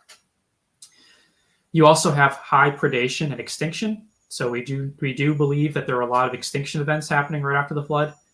And you have human life spreading and multiplying, and then you have a completely new organization of land. The post-flood landscape has been completely shuffled around and is totally different. So with these things in mind, let's see if these ideas start to pop up in the secular literature for what drives species to adapt and what drives species to change. All right, so one term that's going to come up a lot is adaptive radiation. And I have 2 articles here about adaptive radiation. There are many more out there. Adaptive radiation is the idea of the diversification of one species into many different forms. So it's a special term basically for what Darwin observed of the finches happening very quickly. There are thought to be, according to both of these sources and others, 4 causes of adaptive radiation, one species diversifying into many over a short period of time. And these 4 causes are ecological opportunity, different types of ecological opportunity. So look at these. They should all sound somewhat familiar. Our first one is geographic colonization. That is a species colonizing new land. So you can see the example there. They have a bird that is flying from the mainland continent of Africa and is landing on the island of Madagascar. It has not colonized the island yet, but once it does colonize, it will quickly diversify into many different forms in order to colonize the entire island and find all of those ecosystems and niches that are there available for it. That's one way adaptive radiation is inspired.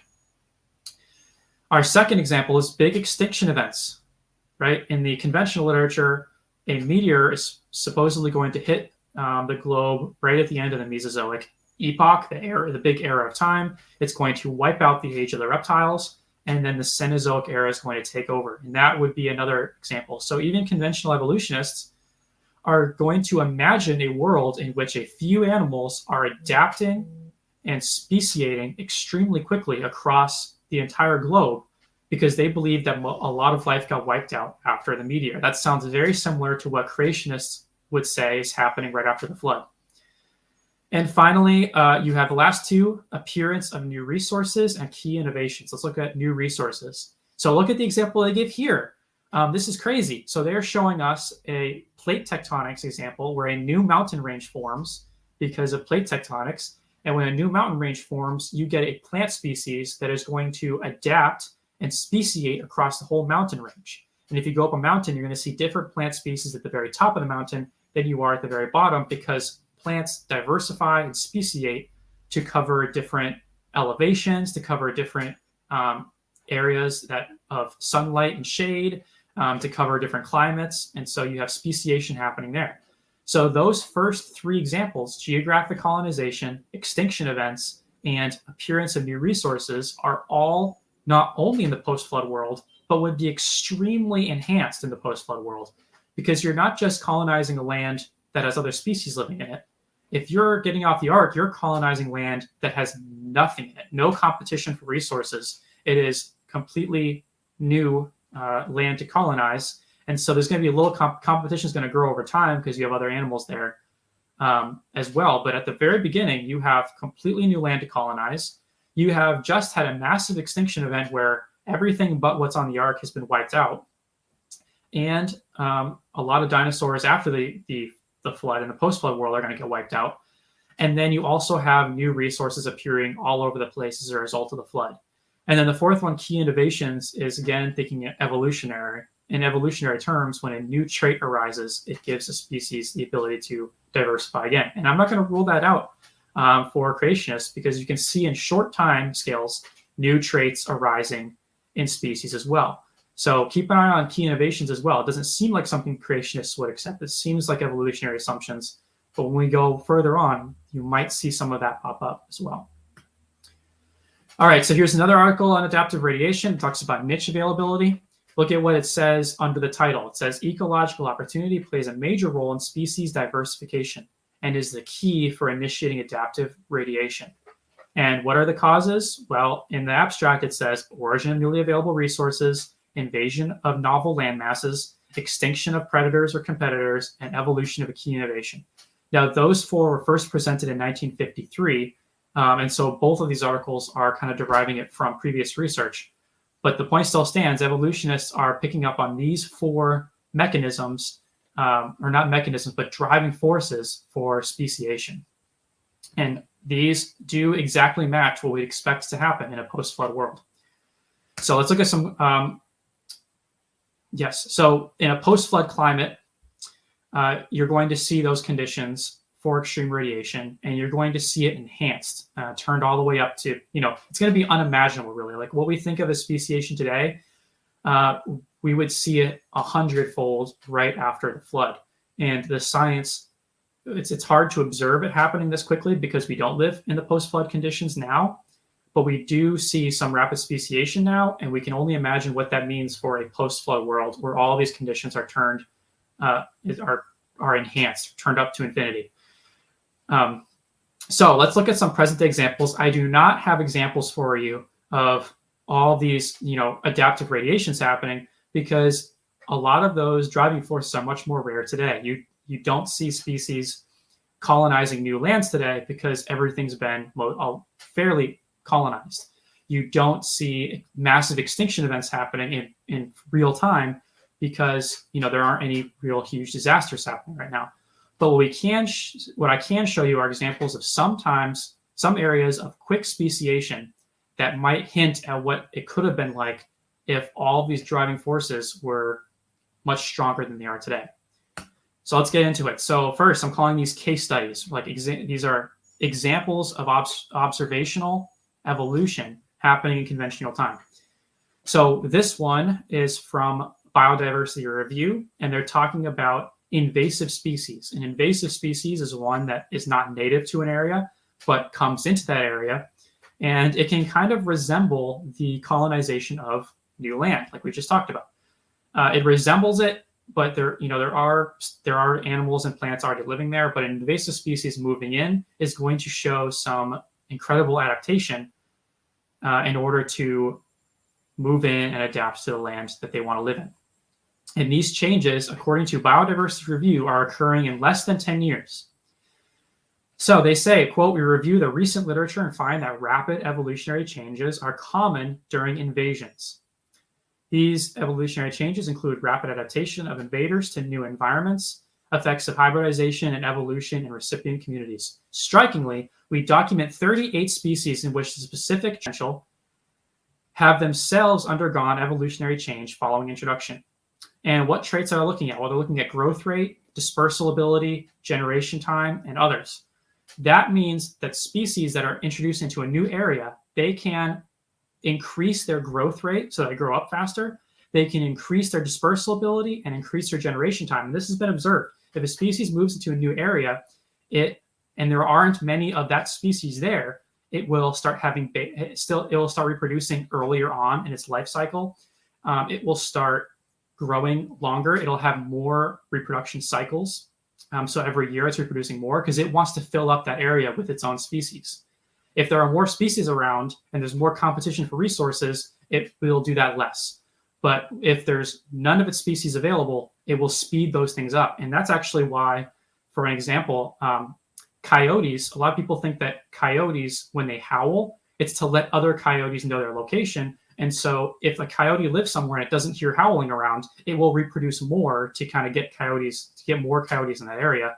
But if it howls and other coyotes are howling back to it, it might reproduce less because it doesn't want to spend all that energy reproducing if it's just going to be fought out by competition with other coyotes. So you can see species in real time changing their dispersal ability and growth rate and how much they reproduce according to the new environments and not seeing other of its own kind in that area.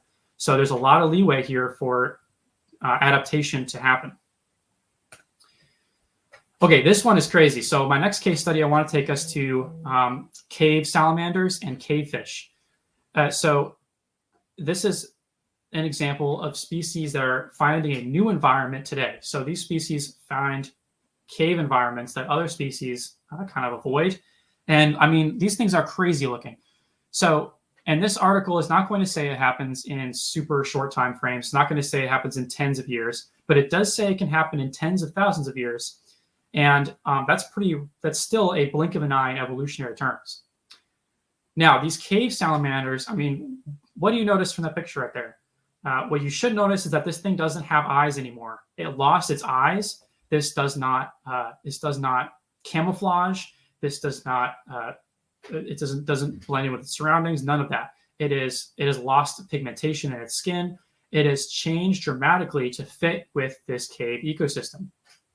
And what's crazy is that for it to happen like this, the genetic information already has to be in the genome, because for you cannot have just a salamander and then it just gains the genetic information needed to become a blind cave salamander. It just doesn't work like that.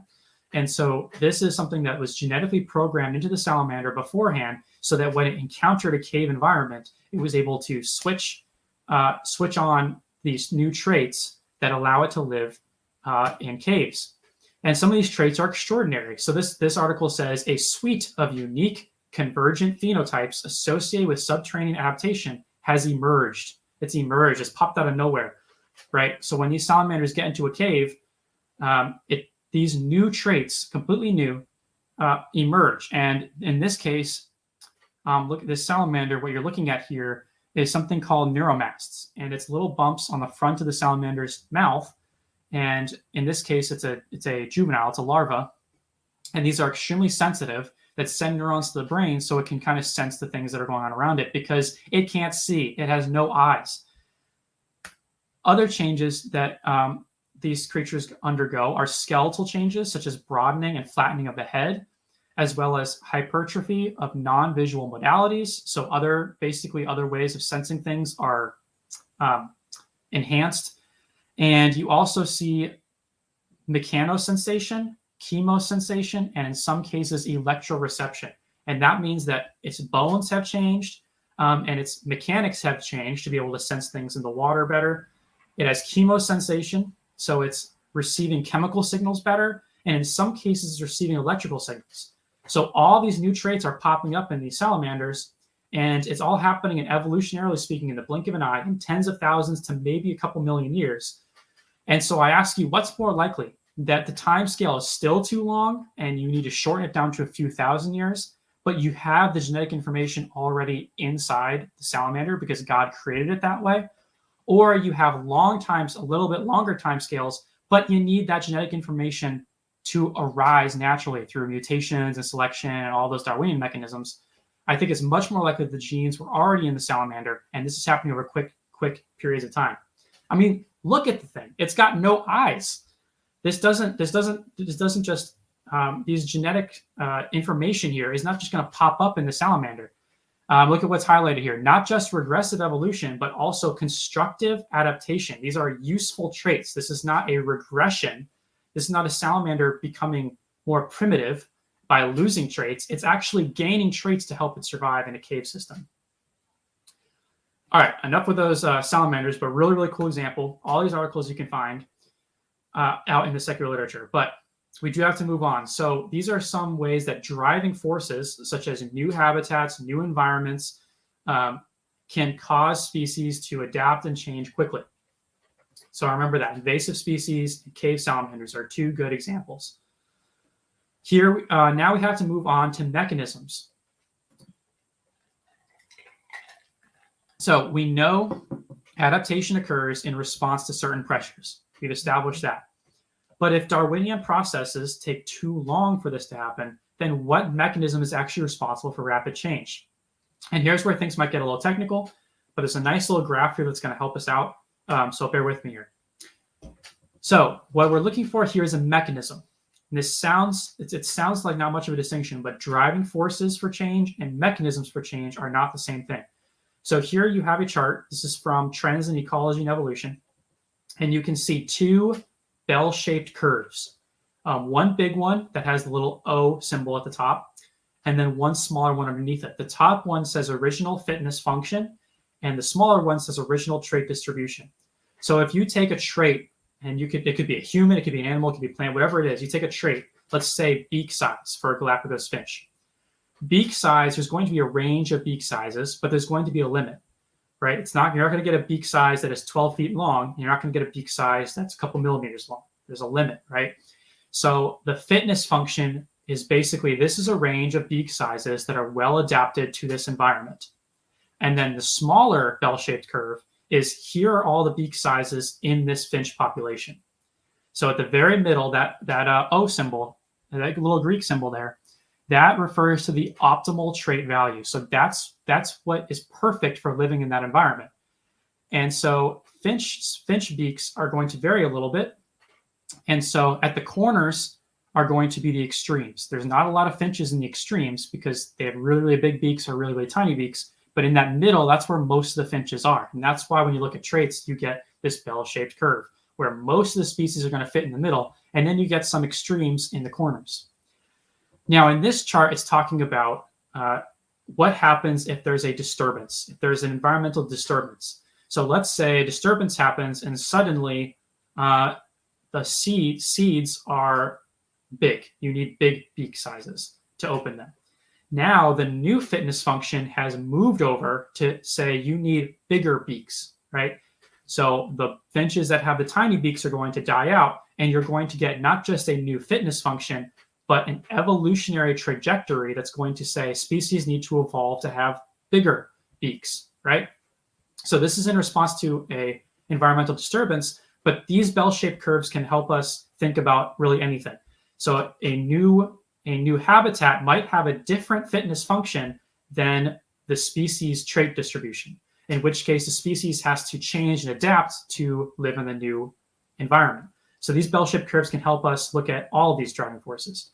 So our question is, what causes the evolutionary trajectory? What is the mechanism happening there that allows a species to change? We know what the driving force is. Now, what is the mechanism? So we have a few possible ones. What first comes to mind is Darwinian mechanisms happening much faster. So maybe Darwin is right about natural selection. It just happened a lot faster than he thought, and that there are ways of saying that natural selection, sexual selection, genetic drift, and mutations, which are the 4 classic Darwinian mechanisms, maybe those happen super, super quick. And there's some truth to that. Mutations happen a lot quicker than Darwin. Well, Darwin didn't really know about mutations in terms of genetics, but evolutionists in general definitely thought that these things happen slower than they do. But some people don't think, a lot of creationists would agree with this, Darwinian mechanisms, even if they're sped up a little bit, are not enough to get the crazy speciation that we need. So a new mechanism that I'll be talking a lot about is isolation and drift. And it doesn't mean that this is the answer, because there are other potential mechanisms. But isolation and drift basically functions in this way. You have a species, and a species we think of as just interbreeding organisms. This is not quite how a species functions. Oftentimes within a species, you have smaller populations within the species that interbreed with each other and don't really interbreed between the two groups at all.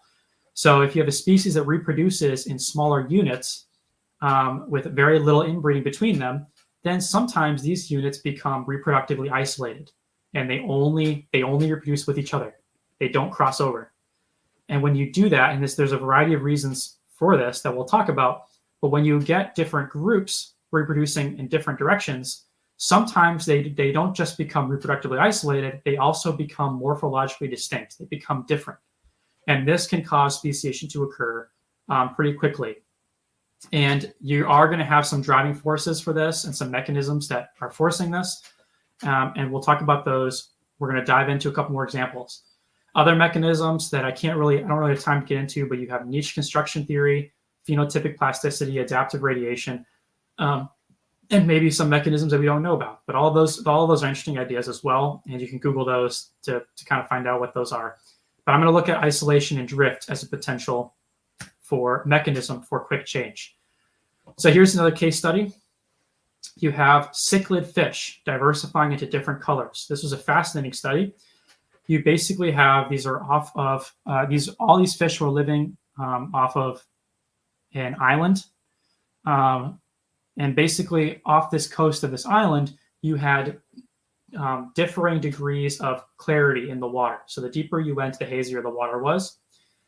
And what you saw is that some fish had a gene called a long wavelength opsin gene that helped them detect different colors than the next fish over. So some fish had a long wavelength sensory gene and some fish did not. And the fish that did generally chose red mates. It saw the color red much better in the hazy water. And some of them could not see the red very well and chose blue mates. And so even though they're all living together, you have different isolated populations interbreeding with each other. And in this way, this study is saying in just a short period of time, you can get red fish, you can get blue fish, and they're not going to interbreed. And eventually they're probably going to become different species pretty quickly. And they don't have to be geographically isolated. They don't have to be in different places. They can be in the same place. They literally don't interbreed with each other because they're different colors. They're like little racist fish. And so that's a way that they speciate pretty quickly. In our next case study, we have case study 4. We have a new species here. This is European blackcaps. And these birds are going to speciate in a similar way, but they are going to be a little geographically isolated as well as reproductively isolated. So European blackcaps show morphological differences depending on a new migration route. Now, think about birds coming off of the ark. How many migration routes are there to choose from? There's infinite. They're finding their own migration routes, right? So think about migration routes as a driving force for change, and you can get a lot of diversification of birds in a very short period of time. So, and birds that migrate to different places or end up eating different foods. They end up living in slightly different climates, and they end up traveling different distances. So what this study did was they took birds that they knew, the same species, but they knew migrated northwest, and they compared it to birds that migrated southeast. And what they found is that they had different coloration on the back and on the head. They had different wing shape because one of them needed stronger wings to get farther than the other one. And they had different beak shape because they're feeding on slightly different food. And these were so distinct that they even noticed that when the two groups interbred, their offspring actually ended up migrating somewhere in the middle between where the two groups migrated. They just ended up kind of lost in the in-between because their mom migrated to the northeast or the northwest and their dad migrated southeast. And so the genes got mixed up, and now this bird is lost somewhere in between the two migration routes. So again, you have all these different attributes popping up because these birds have different migration routes. And the craziest thing here is that this divergence, according to the study, occurred in under 30 generations. Under 30 generations, so a very short amount of time. And again, if you think about migration routes, how many migration routes are there to choose from when you get off an arc? And the whole world is a migration route, right? They can pick and choose their migration route, and then once they kind of have one set, then they pass it on to their offspring, and eventually you can get small populations that find different migration routes, and the ball just keeps rolling. We propose, this article says, that the evolution of migratory ecotypes, that just means different ecosystems that are specifically on a migration route, is a subtle but potentially widespread process that improves adaptive responses toward the diverse ecological settings that migrants experience. We predict that the evolution of migratory ecotypes occurs in species with low migratory connectivity, and yada, yada, yada. So birds are diversifying in response to different migration routes. And they said this potentially doesn't just refer to blackcaps. It could also be a widespread thing. Maybe all migratory birds are experiencing some speciation as we speak. All right, and this is kind of a different example here. This is a compilation of a bunch of different groups of organisms speciating. Now, I'm not going to spend too much time here, but this article essentially proposes that species can diversify as quickly as one species every 3 million years. Obviously, 3 million years is too long of a time for us creationists looking at the post-flood world. But if you look at the equation that they calculated this rate, the time they're basically looking at speciation over time. Now, speciation, creationists and evolutionists are going to agree on how much speciation has occurred, right? Because what you look at is birds in the fossil record compared to birds today, how much speciation has occurred between them and us, and you have that amount of speciation happening. The difference is evolutionists are feeding into that equation millions of years because they look at the geological column and they use the radiometric dates they get there. And so then they get speciation over time, and that time is going to already have millions of years in it. So it's an assumption that they're making when they're making these calculations. If you were to assume that everything you find in the fossil record is only 4,500 years ago, you might be able to calculate a different speciation rate, and it's going to be a lot faster than the one that evolutionists come up with. But even still, what I want to point out is the diversity of organisms that are speciating, and that 3 million years is still an extraordinarily short time for evolutionists as well. And then their final, so you can see horses, primates, rabbits, and rodents, all of these animals, and they have different speciation rates, which is to be expected. Horses and primates speciate the fastest. But what's interesting here is their conclusion is that rapid speciation also, what they said, it requires small populations to happen. It requires small groups, right? And if you're thinking about the post-flood world, everything is a small group, right? It's all one kind of animal that gets off the ark, and there's only going to be a few of them as they start to diversify into the rest of the world. So what you're expecting is you do not need one family gets off the ark, let's say the giraffes, like Peter and Ryan talked about earlier. You have a giraffe kind. Those giraffes, you do not need to get 1,000 giraffes to start to speciate into the okapi and to speciate into the modern day giraffe. You only need a handful of them before different ecological pressures start pushing them in different directions. So speciation can happen in small groups. In fact, it has to happen in small groups. And if you picture the post-flood world, all you have is a small group, and it's going to diversify into more small groups, and they're not really going to become big groups until much later when they're perfectly adapted into their environment. So the post-flood world is going to be extremely quick diversification. And I would love to see some creationists, maybe myself, I don't know, take the equations that this study uses, and instead of feeding into it millions of years, feed into it 4,500 years, and get a more calibrated speciation rates that fit the flood model. Okay, those are some great examples we have. There are many more out there. I had to select from a group to show. I had some I could not use.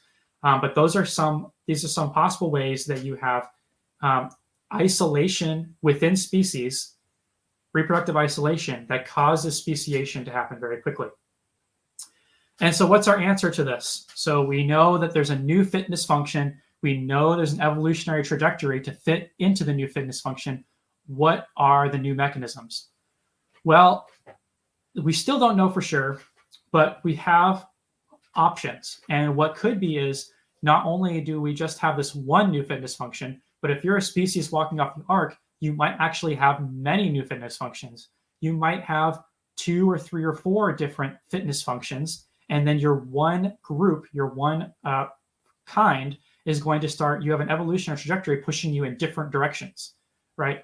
And so what you can have is reproductive isolation, and that eventually leads to speciation happening way quicker, chasing down all of these new fitness functions, because these fitness functions are new ecosystems, they are new environments, they are new niches. Everything is new, and your one group of organisms is going to be diversifying into all of that.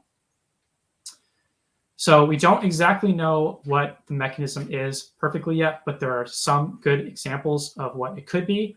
And all we can do right now is look at it happening today and know that it would happen much faster in the past.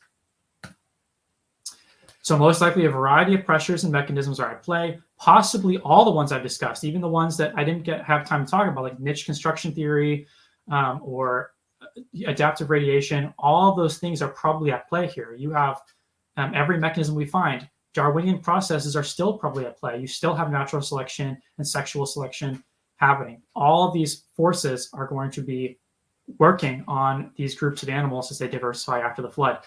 And that's fine. You know, it's really fun to study those. It's not going to be one answer, but we do need more research in this field trying to find out what these mechanisms are that are getting these species to change so quickly. So again, we have our driving forces for change, such as niche availability, new resources, response to predators, invasion of land masses, small interbreeding populations, because that's a driving force too, new migration routes, environmental disturbances. All of those things are happening in the post-flood world to the max, to the extreme, in ways that we can't even imagine today. And then our potential mechanisms are fewer, but they're good ones. We could maybe do enhanced Darwinian mechanisms. We might have a lot of isolation and drift happening, and maybe we have new mechanisms to discover still. But the point being, this is all plausible. When evolutionists make it seem like speciation happening in just 4,000 years is absolutely ridiculous, they also go out and publish work saying, hey, look, we find speciation happening really quickly. And it might not fit into 4,000 years yet, but they were surprised by all of this. And so maybe they'll be surprised again and find out speciation can actually fit in these timescales, especially when you throw in disasters happening post-flood, entirely new continents being invaded after the flood. Those are all, like, we creationists didn't come up with those. You came up with those, right? You evolutionists came up with those. And so we're just saying, what if that happened way, way, way bigger, way, way, way faster in just a few thousand years ago? So finally, after all that, driving forces for adaptation were enhanced in the post-flood world. Evolutionary change occurs faster than evolution predicts. And if you think of those fish without eyes, they make it more difficult for evolution to explain the origin of biological information, just as a side note. It is reasonable to expect a post-flood environment would speed up these mechanisms, allowing for incredible speciation within kinds in just 4,500 years. And new, undiscovered, or recently postulated mechanisms have the potential to explain rapid change. So thank you guys all who are there listening, and hopefully this is clicking and making sense. Hopefully that bell-shaped curve didn't throw you off too much, and you understand how one group of organisms can diversify into so many different groups, so many different species in just a short amount of time. And with that, I'll turn it back over to Peter. Hi, Jake. Thanks so much. That was an excellent presentation. We've got a question in here from Ryan the Raptor Guy. And he asks, could domestication and artificial selection help us better understand rapid diversification after the flood?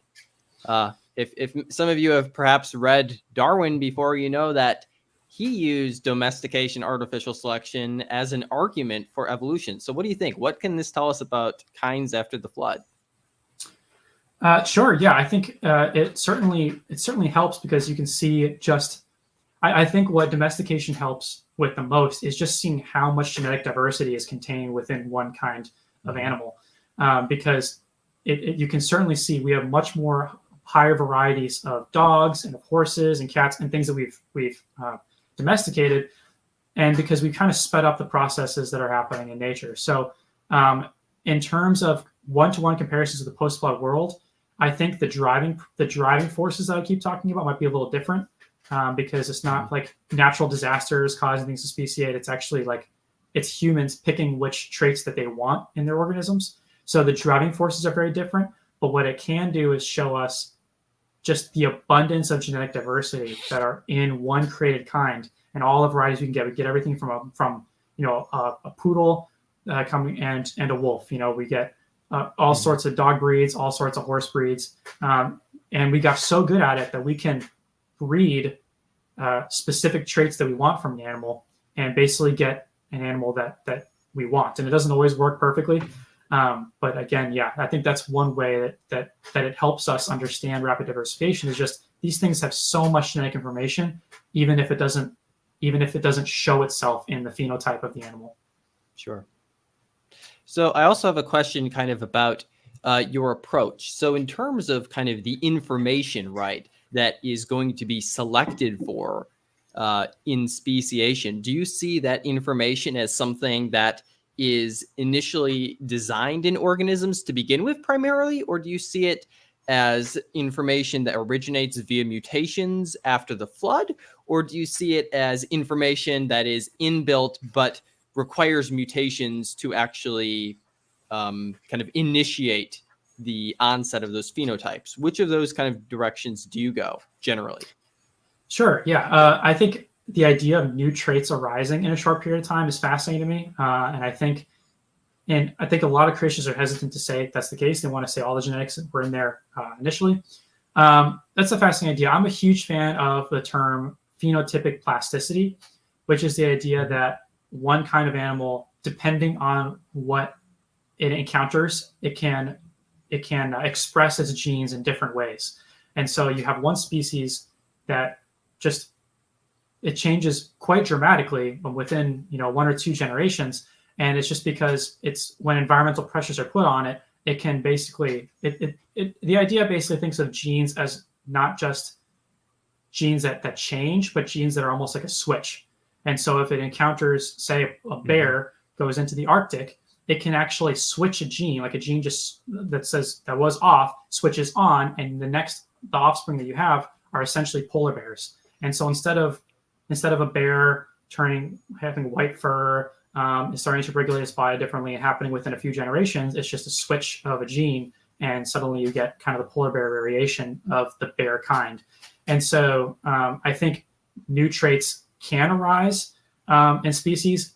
The question being whether that genetic information was already there to begin with is a tricky one. I don't know. I'd have to look at a case-by-case basis. But I'm a big fan of phenotypic plasticity. I think it's an incredibly interesting idea. And it explains a lot of the data better than, say, like natural selection or these long processes that Darwin proposed. All right. Awesome. Well, thank you so much for your talk, Jake. And we'll see you later. Great. Thank you. Everyone, if you want, you can go on the New Creation blog and you can see the staff and you can find articles written by Jake and check those out if you're interested in hearing more from him. See ya. See ya. All right. So our next talk is going to be given by myself. So welcome myself to the stage here. I am a biology student at, I'm studying biology, hoping to eventually go into the field of biological anthropology. And so my interest is primarily in the human fossil record and in the fossil record of those creatures that are most similar to people, which of course would be things like apes. So today, what I want to take you on is kind of a little bit of a tour through the post-flood world. We're going to stop by first and kind of look at some varieties of apes that once lived in Africa and that evolutionists claim to be our ancestors. And we're going to see what they were like, what their lives were like, how they were different from humans. And then we're going to kind of move over to the human side, and we're going to look at some early humans that lived after the flood during the Ice Age.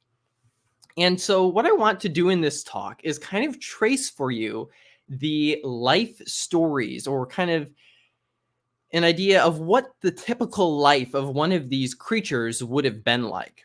So my talk is entitled Men and Apes After the Flood. And I want to begin by kind of setting up the time period for you, right? So we know, obviously, we're after the flood, but the rock layers that come from after the flood are divided into different groups. And the first time that we kind of see these animals that I call Australopithecines, that's a big word, but that name basically refers to this certain type of ape that lived in Africa. And they lived in this time period called the Pliocene. Now, really, this is probably just a small part of the entire post-flood era, which lasted just a few hundred years, of course. But during this time, the continents of the Earth were kind of approaching their modern placements, right? So during the flood, the original pre-flood continent broke up, came together back again, broke up again. And around this time after the flood, we're finally kind of approaching what looks like a modern distribution of the continents, right? North and South America are kind of basically where we'd expect them to be. They've separated from Africa and Europe. There's a few kind of weird things going on with shorelines, but in many ways, the Earth, at least kind of at a large scale geographically, is beginning to approach what it looks like in the modern world. And specifically, I want to focus in on a particular site in Ethiopia. This site is where many Australopithecine fossils have been found. And today, as you can see, it's a desert. This was a photograph that was taken back in the 1970s when scientists were doing field work uncovering bones from these animals. And you can see that this area today is an arid desert. But at this time, it wasn't like that at the time that these apes were living there. Instead, we can tell from plant fossils and from the teeth of these animals what they were eating. And they weren't eating rock and sand. This area was abundant. There were all sorts of plants growing here. In fact, this area was once a woodlands. There might have been a swamp nearby. There were rivers. So it was not an arid desert like this. There might have been grasslands, but not all this exposed rock. It was much more lush and green. And we can imagine that perhaps one kind of warm, humid afternoon, one female Australopithecine, one of these apes, went away from the rest of the group and began to climb up in a tree. And she reached a place where the tree branches divided and separated. And she took a branch and began to twist it back. She grabbed the end of the branch, began to twist it back towards the split in the trunk of the tree. And she wedged it there. Then she grabbed another branch and twisted it back again and kept repeating this until she had a nice little platform. And then she took the little leaves and twigs that were sticking off of these branches and bent them upwards to create a kind of soft, leafy bed. Now, these Australopithecines probably spent most of their time living on the ground, but they were also adept at life in the trees. And perhaps, we don't know this for certain, perhaps like many living modern species of apes, such as gorillas, chimps, and orangutans, these Australopithecines went into the trees for safety at night. But as the night progressed, the humid night turned into a thunderstorm. And the lightning and the loud thunder scared the female, and she began to go into labor. Now, these apes were similar to chimpanzees in some ways, but they were also very similar to us in some ways. Now, this is a picture of the pelvis of chimpanzees on the left, Australopithecines, the column in the middle, and humans on the right. And what we're seeing here, that tan thing in the middle, is the head size of the infant, and the gray is the shape of the pelvis or the hips. And chimpanzees give birth very easily. Among chimpanzees, birth can take place in about an hour, I think even less. And it's very easy because they have a very large birth canal and a large pelvic inlet. And the head of the infant is small, right? Chimpanzees have very small brains. And as a result, they have a big space for the baby to come out of, and the baby is small, and therefore they can give birth very easily. On the far right, you see the problem with humans. We have a small birth canal and a big baby. The baby has a large head and it has wide shoulders that aren't flexible, as flexible as the shoulders of a chimpanzee infant. And as a result, human birth is a lot more painful and a lot more difficult because the baby has to basically turn. You can see there the head first starts out sideways, then it has to turn straight, and then it has to start turning again to get the shoulders through. So there's a lot of twisting and turning and pushing that's involved in human birth that we don't see in the birth of these apes because of this difference in pelvic anatomy. Now, the reason why humans, or part of the reason at least why humans have such difficulties with birth, is because we walk upright. And the way that our pelvis is structured that allows us to walk upright makes us have a smaller birth canal. And Australopithecines, those apes that we're discussing in that middle column, had a pelvis that was somewhat like ours. And they were walking upright like us. They weren't human ancestors. They weren't on the road to becoming human. They were apes. But these apes could stand upright on their hind legs and walk. And as a result, their pelvis looks like ours. And their muscle structure was more similar to ours than a chimpanzee's is. And as a result, they would have had more difficulty giving birth. So this female might have labored for hours trying to push this infant out. Here's a comparison of the pelvic bones. There on the left is a chimpanzee. In the middle, Lucy, an Australopithecus. And then on the right, a modern human. And you can see immediately that the chimpanzee pelvis is very tall. You can see right through the birth canal because of how tall the pelvis is. Whereas when you look at the Lucy, the Australopithecus, and the human from the front, you can't really see the birth canal because the pelvis is more squat and it's not so vertical. And this is part of what indicates to us that Lucy was walking upright. These Australopithecines, these apes, could stand on their hind legs. So this female finally, exhausted and sore, gave birth. And we know roughly what their infants would have looked like because we found fossils of young Australopithecine apes. And here you can see several different pictures of, I guess, what you would call toddlers, right? These all come from individuals that are between the ages of about 2 and 3. And we can tell this, 1, because they're very small, 2, because the bones of their head haven't grown into each other yet. So as you age, your bones fuse together, and we can tell that their bones aren't fused yet, telling us that they're young. We can also tell this because their baby teeth were still in. They were so young, they didn't have their adult teeth yet in. Their adult teeth were forming in their gums, but their adult teeth hadn't yet pushed through and erupted in their mouths yet. So we have multiple different examples of what these baby apes would have looked like. And they initially might have looked very similar to chimp and gorilla babies. They had very small brains. In that respect, they weren't really very more human-like than chimps and gorillas were. Their brains are very similar. They lack the distinctive parts that distinguish the human brain and allow us to have advanced cognition.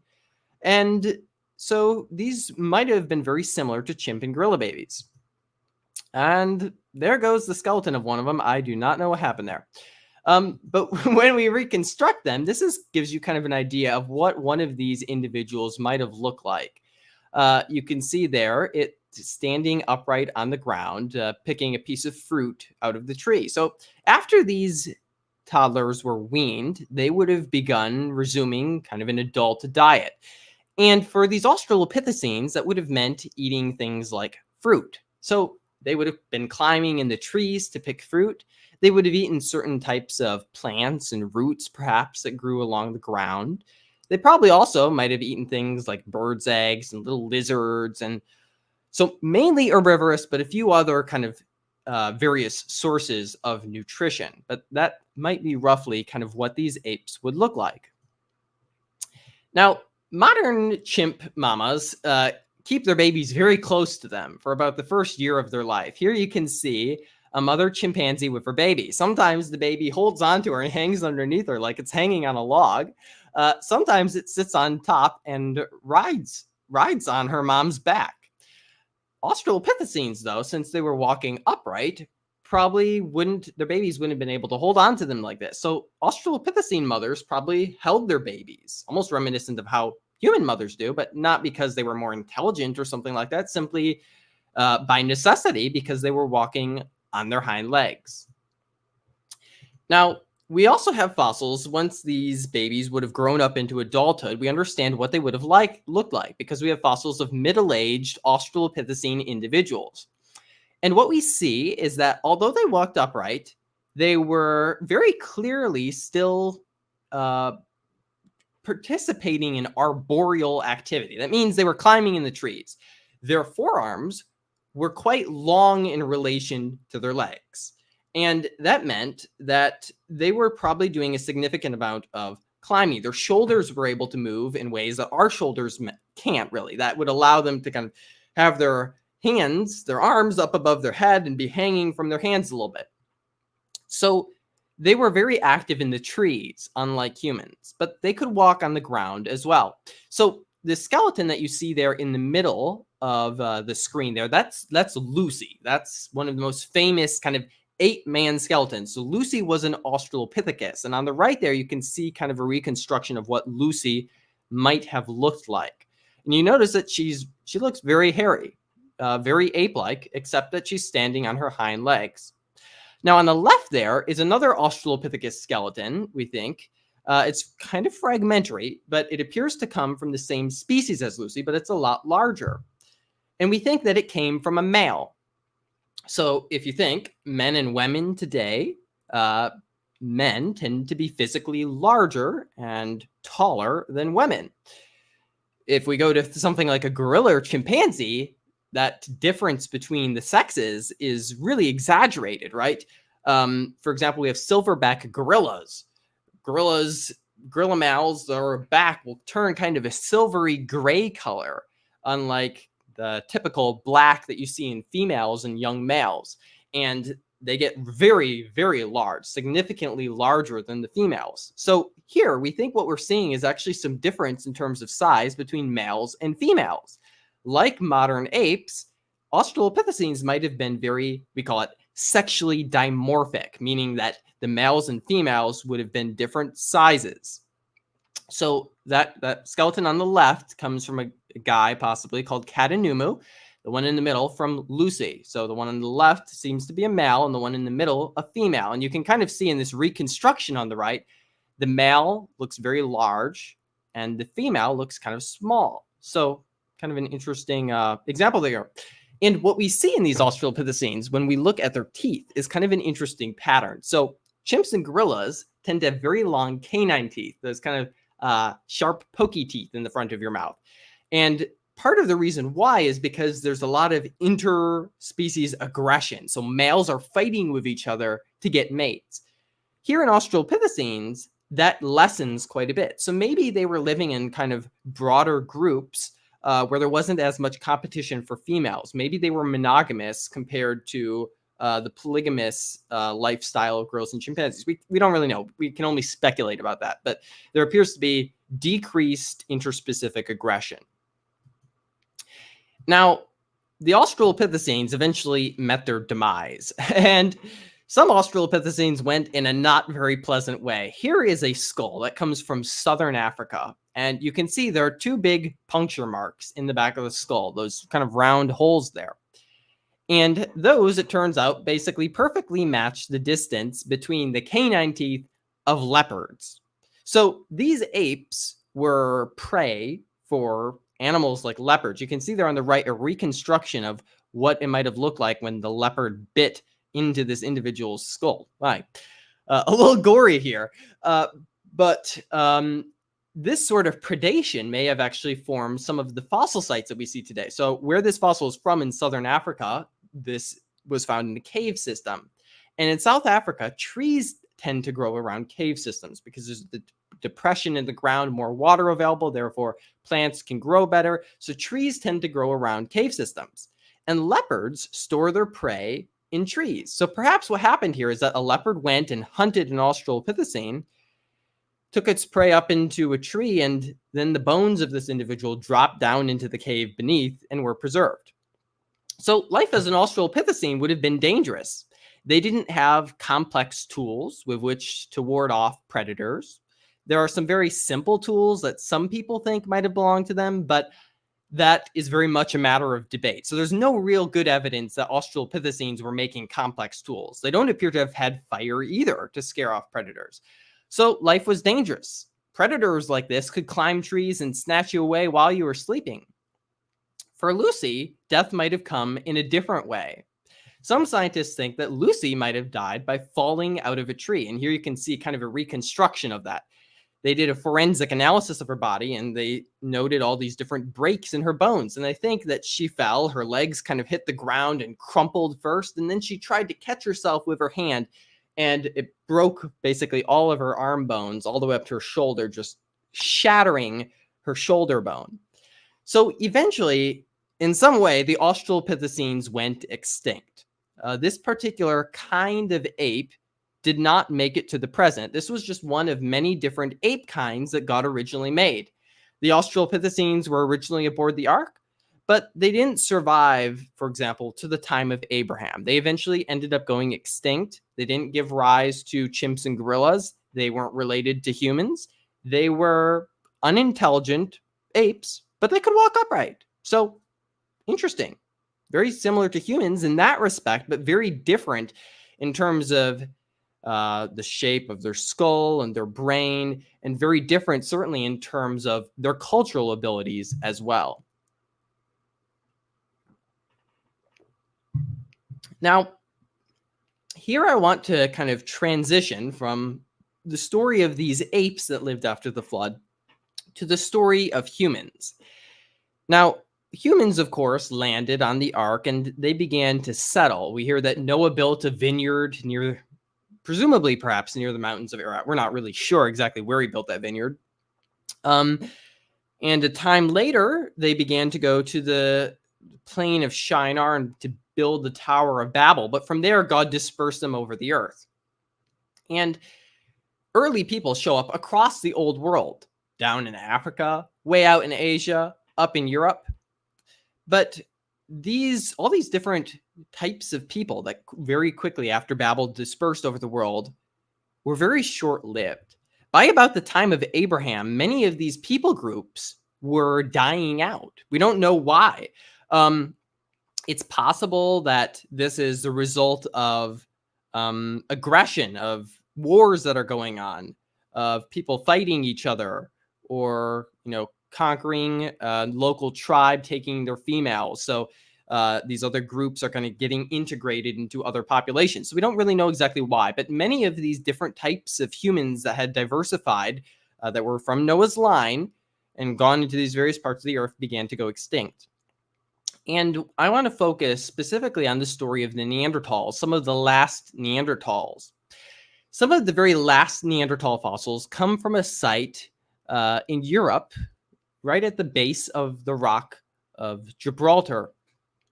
So here we're seeing the Rock of Gibraltar from the sea, and you can notice there that there are kind of all those kind of dark cave-like entrances into the rock here, and those are all caves. Now, by the time of the Neanderthals, the Ice Age had begun. And as a result, because all the water from the oceans was being dumped on the continents, sea level began to go down. So at the time Neanderthals lived here, they didn't have beachfront property. That would only come later. When the Neanderthals lived at this site, the water was way far off, perhaps miles away from this actual rock here. But perhaps close enough for them to visit and utilize for food. And we see that, well, this isn't actually a Neanderthal fossil from that site, but we have fossils of Neanderthal children. This is a particular fossil from France. Once again, we can tell this because of how the skull is fused and the development of the teeth, that this is a baby Neanderthal. And we have evidence that Neanderthal mothers cared and loved their children. This, for example, is from a cave in Syria. This is the Didaria site. And scientists there found this Neanderthal child, and it appears to have been buried in this cave. And you can see there in the reconstruction of the burial on the right, how a rock was placed above the head of the child, perhaps as a symbolic marker for this individual's grave. Very interesting. Recently, if you followed the channel, you're probably aware that there was a discovery of a Neanderthal infant who had Down syndrome. Actually, it wasn't an infant. It was 6 years old, which is quite remarkable how late that individual survived, even with the challenges that it faced. So Neanderthals cared for, and probably, it appears, ritually buried their young. Here's a reconstruction of what a young Neanderthal might have looked like. And you can see, fundamentally, he looks very human. This is clearly a descendant of Noah. This is very human. This isn't some sort of ape or a brutish caveman. This is a human. And we have various places, for example, where we have traces of young Neanderthals. This is from a site in France where they were able to find all of these different footprints, and you can see there a handprint from Neanderthals. And interestingly, the researchers who worked at this site noticed that the child's footprints were much more scattered across the beach, indicating that the children were kind of running around away from the rest of the group, looking in all these different directions, and kind of the adults were there keeping everybody in check, kind of giving us a very early insight into kind of the curiosity and playfulness of Neanderthal children. So Neanderthals lived inside of these caves. Neanderthals, we have no evidence that they were building houses. Instead, they were resting in these caves, and they would make fires that they would put at the entrances of these caves. And those fires would scare off predators which might come into the caves. And we'll get to that in a minute, but there were predators like cave lions and cave bears that are larger than modern species of lions and bears that would have been very dangerous. And so Neanderthals would build these fires at the mouths of these caves to scare away predators, and they would sleep and work within. Now, perhaps as a young Neanderthal, what you might have done with the elders was learn how to make stone tools. Neanderthals had a certain type of technology called the Mousterian culture. And basically, in this form of stone tool making, you start with a larger block and you roughly shape it.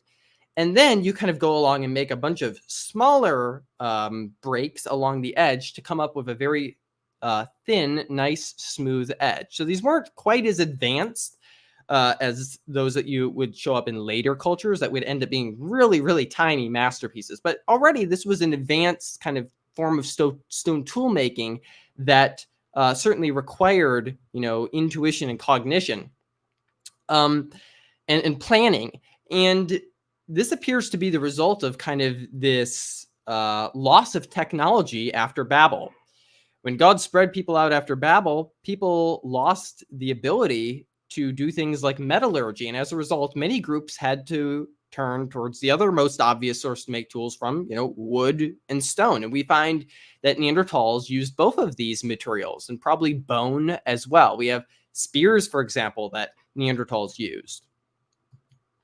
We also have evidence that Neanderthals had the capability to create symbolism.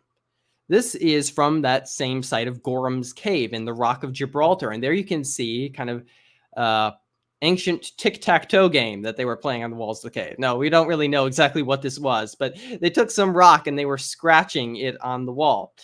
Here's another site. I believe this is from Spain, a cave in Spain, where based on dating, we think Neanderthals were drawing with a red iron mineral on the walls of the cave. And there you can see we have a more kind of complex shape. We don't really know what it means or symbolizes, but clearly very complex and more sophisticated than we would see in animals, certainly. Now, Neanderthals, we found many different Neanderthal fossils. Right on the left there is a very beautifully preserved Neanderthal specimen from a site in Israel, preserving much of the upper limbs and the torso. But we also have this bone here on the right. Does anybody know what this bone is? It's not one of the bones that gets talked about very frequently. This is the hyoid bone. And it's the only bone in your body that is free floating, meaning that it doesn't line up with any of your other bones. All your other bones connect to each other. But this bone sits right up here underneath your kind of by your Adam's apple, above your Adam's apple a little bit. And this is where the muscles of your tongue are anchored. So your tongue muscles go back down your throat and then connect there to the hyoid bone. So by looking at the hyoid, we can distinguish between apes and humans. Australopithecines, those apes that lived in Africa that we were talking about earlier, had a hyoid bone that was very similar to chimps and gorillas because they weren't using their hyoid bone to talk. They instead had air sacs that we see in chimps connected to their hyoid bone, giving it a bit of a different shape. But here we see that Neanderthals had a very human-like hyoid, basically indistinguishable from that of modern people. And this is part of the evidence that suggests that Neanderthals were capable of speech. So what we're all seeing here is that these Australopithecines and these Neanderthals are radically different. And in the fossil record, we don't really see anything that is bridging the gap. We can clearly distinguish between humans and non-humans, generally based on the cultural evidence that we see. And Neanderthals were certainly human, and Australopithecines were certainly not human. Here's another reconstruction of a Neanderthal, giving you an idea of what they might have looked like. And once again, you can see that this isn't really a primitive, brutish person. It's someone who would have been at home in modern society if they could time travel.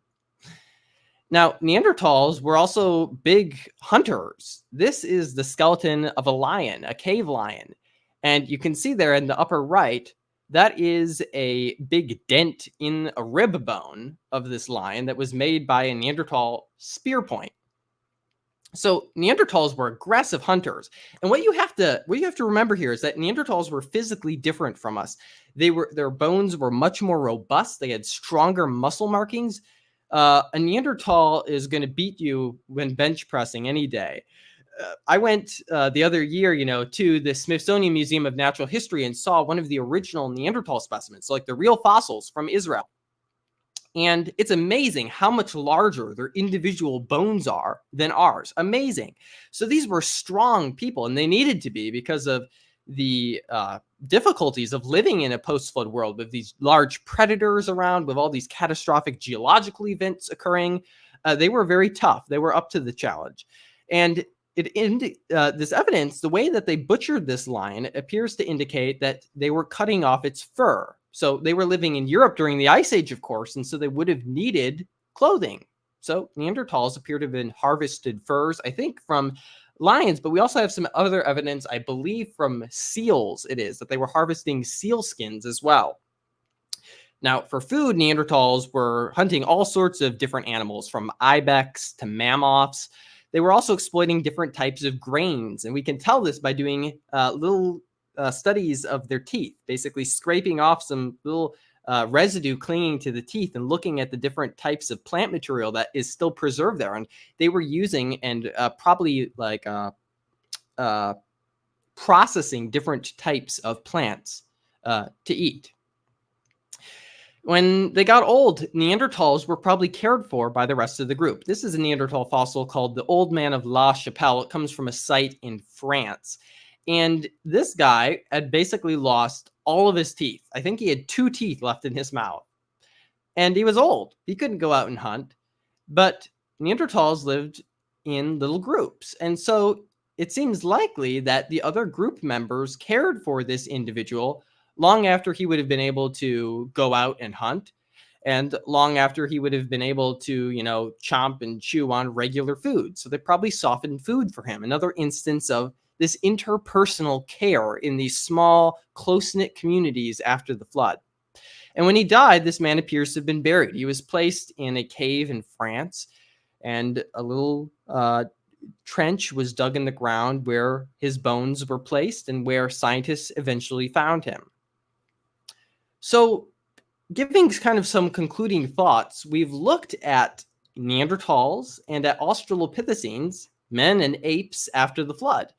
And what we've seen is that although these Australopithecines, these apes, were human-like in that they could walk upright, they were generally very ape-like. They didn't have advanced cognition, they couldn't make complex tools, and they eventually went extinct, and they didn't give rise to chimps, gorillas, or to humans. On the other hand, many of these descendants of Noah, such as Neanderthals, were smart. They buried their dead. They made more complex tools. They used fire.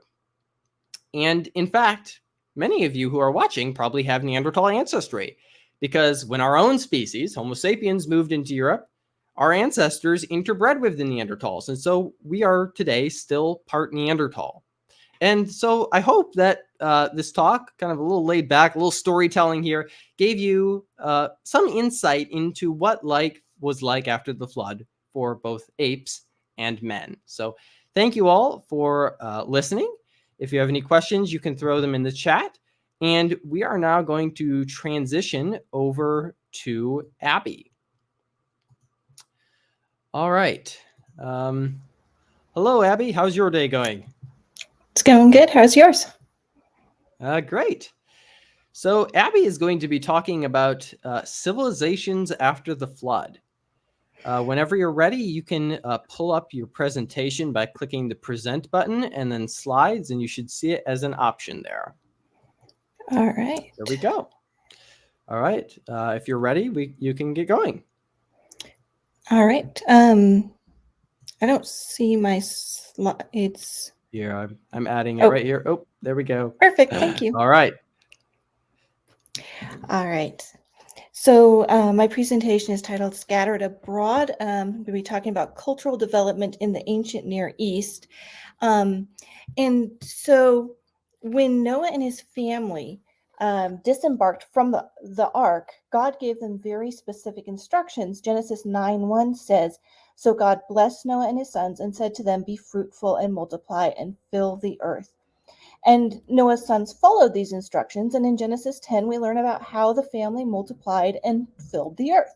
Genesis 10:5 tells us how the descendants of Japheth went to the coastlands and separated into nations.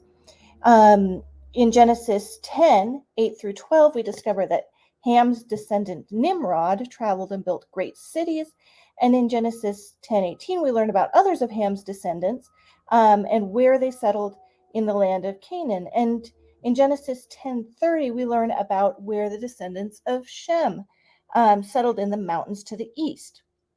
And then in Genesis 11, we learn that people, Noah's descendants, didn't want to obey God. Genesis 11:4 quotes the people saying, "Come, let us build ourselves a tower.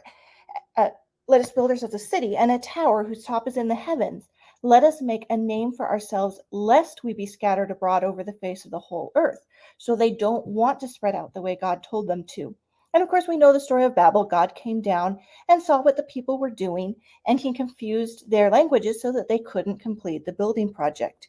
Genesis 11:8 through 9 says, "So the Lord scattered them abroad from there over the face of all the earth, and they ceased building the city. Therefore its name is called Babel, because there the Lord confused the language of all the earth. And from there the Lord scattered them abroad over the face of all the earth." So what I want to look at today is how archaeology relates to this scattering of peoples and what we can learn from studying cultural development in ancient Near Eastern archaeology. And I want to tell you right up front, I don't have all the answers. There's really a gap between creation science and archaeology, and there have been attempts made to bridge that gap, but I think the work is really far from complete.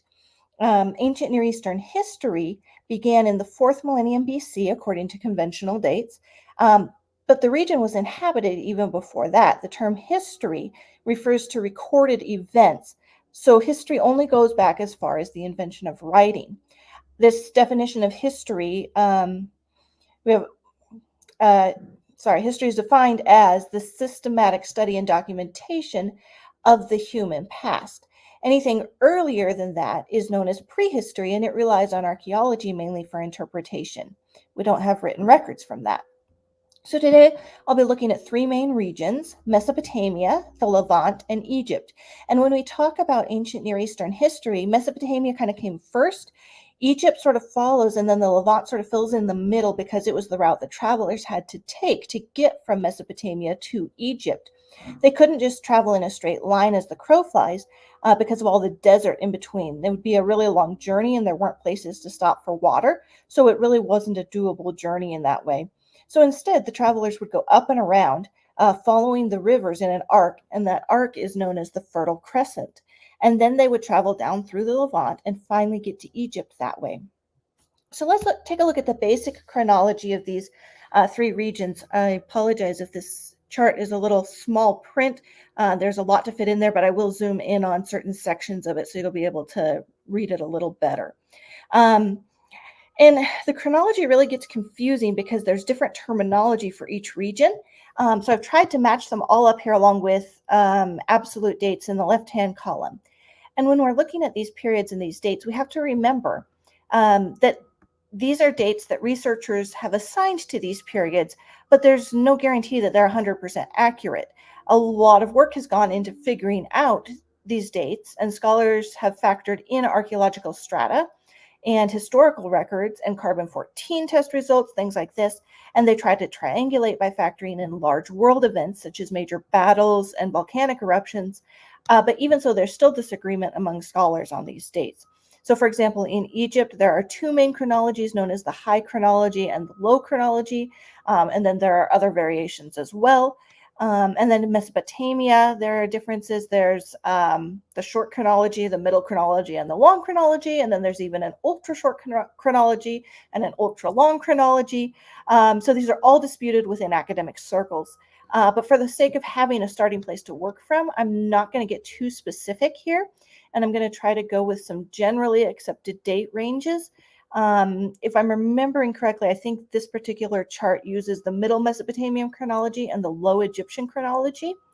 But then there's one more piece to the puzzle, and that's the biblical timeline.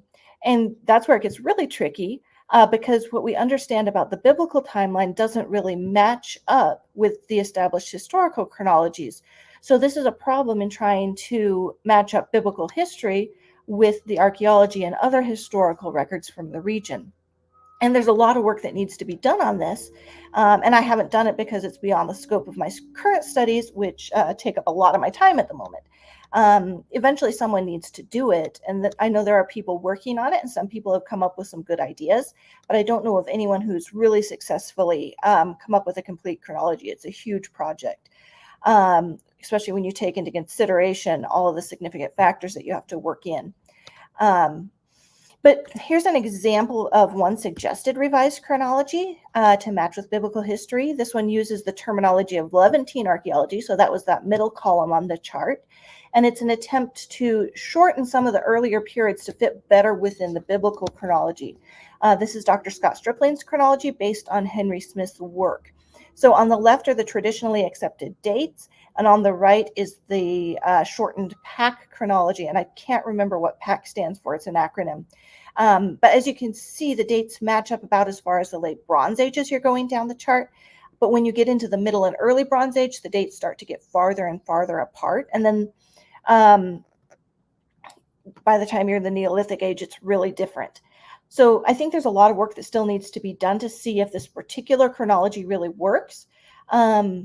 But I think it's a good suggestion, and it especially works for me as a field archaeologist. It makes a lot of sense because I know that archaeological periods tend to last a few hundred years when you're actually digging and finding them in the dirt. So to me, it seems strange that the earlier periods in the traditional chronology, they stretch out so long. So like the Neolithic period is supposed to be over 5,000 years long. But on an archaeological excavation, when you find it, it's just one layer or multiple micro stratigraphy layers. But it's no more substantial than any other layer that lasts a couple hundred years. So from my perspective, looking at it as a field archaeologist, it does make sense to shorten those periods. But this shorter chronology is not widely accepted yet, and it really hasn't been fully researched, I don't think. So for now, to avoid confusion, when I give the dates for periods and events, I'm going to use the conventional archaeological timelines. And those aren't necessarily dates that I believe in or agree with, but it simplifies things because we already have a lot of moving pieces in trying to work with the different chronologies of Mesopotamia and the Levant and Egypt. And so if those dates don't seem to match up with what you think they should be from a biblical time frame, that's why. So we're just going to stick with the standard traditional dates for this presentation. So what I'm going to do is go through some of the early periods in the chronology, and we'll talk about what's going on in each region at any given time, and we'll try to figure out what's going on in the biblical timeline as well. And I'm going to break this up into fairly large chunks. We'll look at 1,000 years at a time according to the conventional timeline. So we'll start in the 5th millennium BC and look at the Ubaid period in Mesopotamia, the Chalcolithic period in the Levant, and the pre-dynastic period in Egypt. And this is prehistoric, a prehistoric period in each of these regions, meaning that we don't have written records dating to this period from any of these 3 areas. So in Mesopotamia, we're looking at the Ubaid period. The Ubaid period is named after Tel al-Ubaid, an archaeological site where remains from this period were first discovered. In southern Mesopotamia, the Ubaid period is the earliest known phase of occupation, so there was nobody there before the Ubaid period. But in northern Mesopotamia, there were people living there even before the Ubaid period. So we see that probably northern Mesopotamia was settled first, and then people moved down into southern Mesopotamia. And so even though this is really early in the timeline and writing wasn't invented yet, it was really not a primitive culture. They had beautifully decorated pottery. You can see some of that there. They knew how to make stone and copper tools and implements, and they had well-developed cultural and religious practices. But this does seem to have been a fairly peaceful period. The settlements were large and unwalled, and so this suggests that there was little threat from outsiders. And during this period, there was a shift from rural to urban life. People were starting to build cities, just starting. Meanwhile, in the Levant, the Neolithic period ends and the Chalcolithic period begins in the middle of the 5th millennium BC. Now, for those terms, lithic means stone, so we're talking about the Stone Age. Neo means new, and Chalco means copper. So we're talking about the end of the New Stone Age and the beginning of the Copper Stone Age. And in the Levant, there are a lot of remains from the Neolithic period and the Chalcolithic period. The sites tend to be large, spread out, unfortified settlements. So the same lifestyle continues through both the Neolithic and the Chalcolithic period. And although this region was maybe not quite as advanced culturally as Mesopotamia at this time, there are a lot of similarities. We see large, unwalled settlements, nicely made and decorated pottery, stone tools, and copper production, just beautiful copper pieces being produced. I helped excavate a Chalcolithic site in the Jordan Valley, and it was apparently a copper production site. So we were finding scrap metal, basically copper from there. So the larger photo is one that I took at the dig site there, and it's just a large spread out site in a really flat valley. It's called Fatzael. And then the other photo is one that I took in the Israel Museum, and it's a decorated bone box. So this is for burial, and it has what looks like a pair of llama heads on it. So you can get an idea of the artistic style from that time. And then in Egypt at this time, Egypt is in its pre-dynastic period. And when we look at the 5th millennium BC in Egypt, by this point, there have already been a number of nomadic cultures that have inhabited the area, and eventually more permanent settlements kind of appear. So by the 5th millennium, the Merimdi culture was flourishing in the Delta region. And it was a simple agricultural-based culture. And even when Mesopotamia and the Levant had copper production, the people in Egypt hadn't figured that out yet. So they were a little bit slower in developing. And so they were still using stone tools. And then it wasn't until around 4000 BC that Egypt finally figured out how to start producing copper. And and of course, it wasn't Egypt yet at that point, but it's that region that we're talking about. So throughout Mesopotamia, the Levant, and Egypt at this point in history, we see a really common thread. There's a movement toward urbanism, but it's happening slowly. We see large, sprawling settlements, well-developed culture and religion, and really peaceful conditions. The cities are unfortified at this time. So where does this fit in biblical history? I think we have two possibilities, and it depends how you read Genesis 10 and 11. And there's debate among scholars on this, so I'll explain both viewpoints. So the first viewpoint is the more traditional one, I think, and that is that the Tower of Babel event occurred very early in post-flood history. So Genesis 10, the chapter of genealogies, is an overview of what happened to Noah's descendants. The Babel account in Genesis 11 doesn't take place chronologically after Genesis 10. Instead, it zooms in on an event that happened early in the Genesis 10 genealogies. So all of Noah's descendants traveled together in this view from the Ararat region to Shinar, from where Noah's Ark landed into Shinar. And then they began to build this city and this tower, Babel. And from there, God scattered them abroad. So that's one possibility. And if that's the case, then the archaeological remains that we just looked at, they have to all post-date the Babel event, except maybe a few cities in Mesopotamia, because there wouldn't have been anybody living in those regions until after God scattered people from Babel. So those would be people who scattered at Babel and then found new places to live, if that view is correct. And then the second view places the Tower of Babel event later in post-flood history. In this view, Genesis 11 kind of does follow Genesis 10 chronologically. So many of Noah's descendants had already begun the process of scattering and filling the earth when a certain group of Noah's descendants traveled to Shinar and attempted to build Babel. And God scattered those people, but he also changed the languages of all the people, even those who had already dispersed. So in this view, the cities and cultures of the 5th millennium BC would predate the Tower of Babel, and they reflect a time on earth when Noah's descendants had one language and they peacefully coexisted with one another as they were spreading out. And I did read through the Tower of Babel account in Genesis 11 very carefully. I looked at it in the Hebrew, and from my reading, I concluded that either of these views could be true within the bounds of a literal reading of Scripture. And I've given it some thought, and I haven't firmly convinced myself of either viewpoint. So for me, the jury is still out. I'm kind of open to either possibility.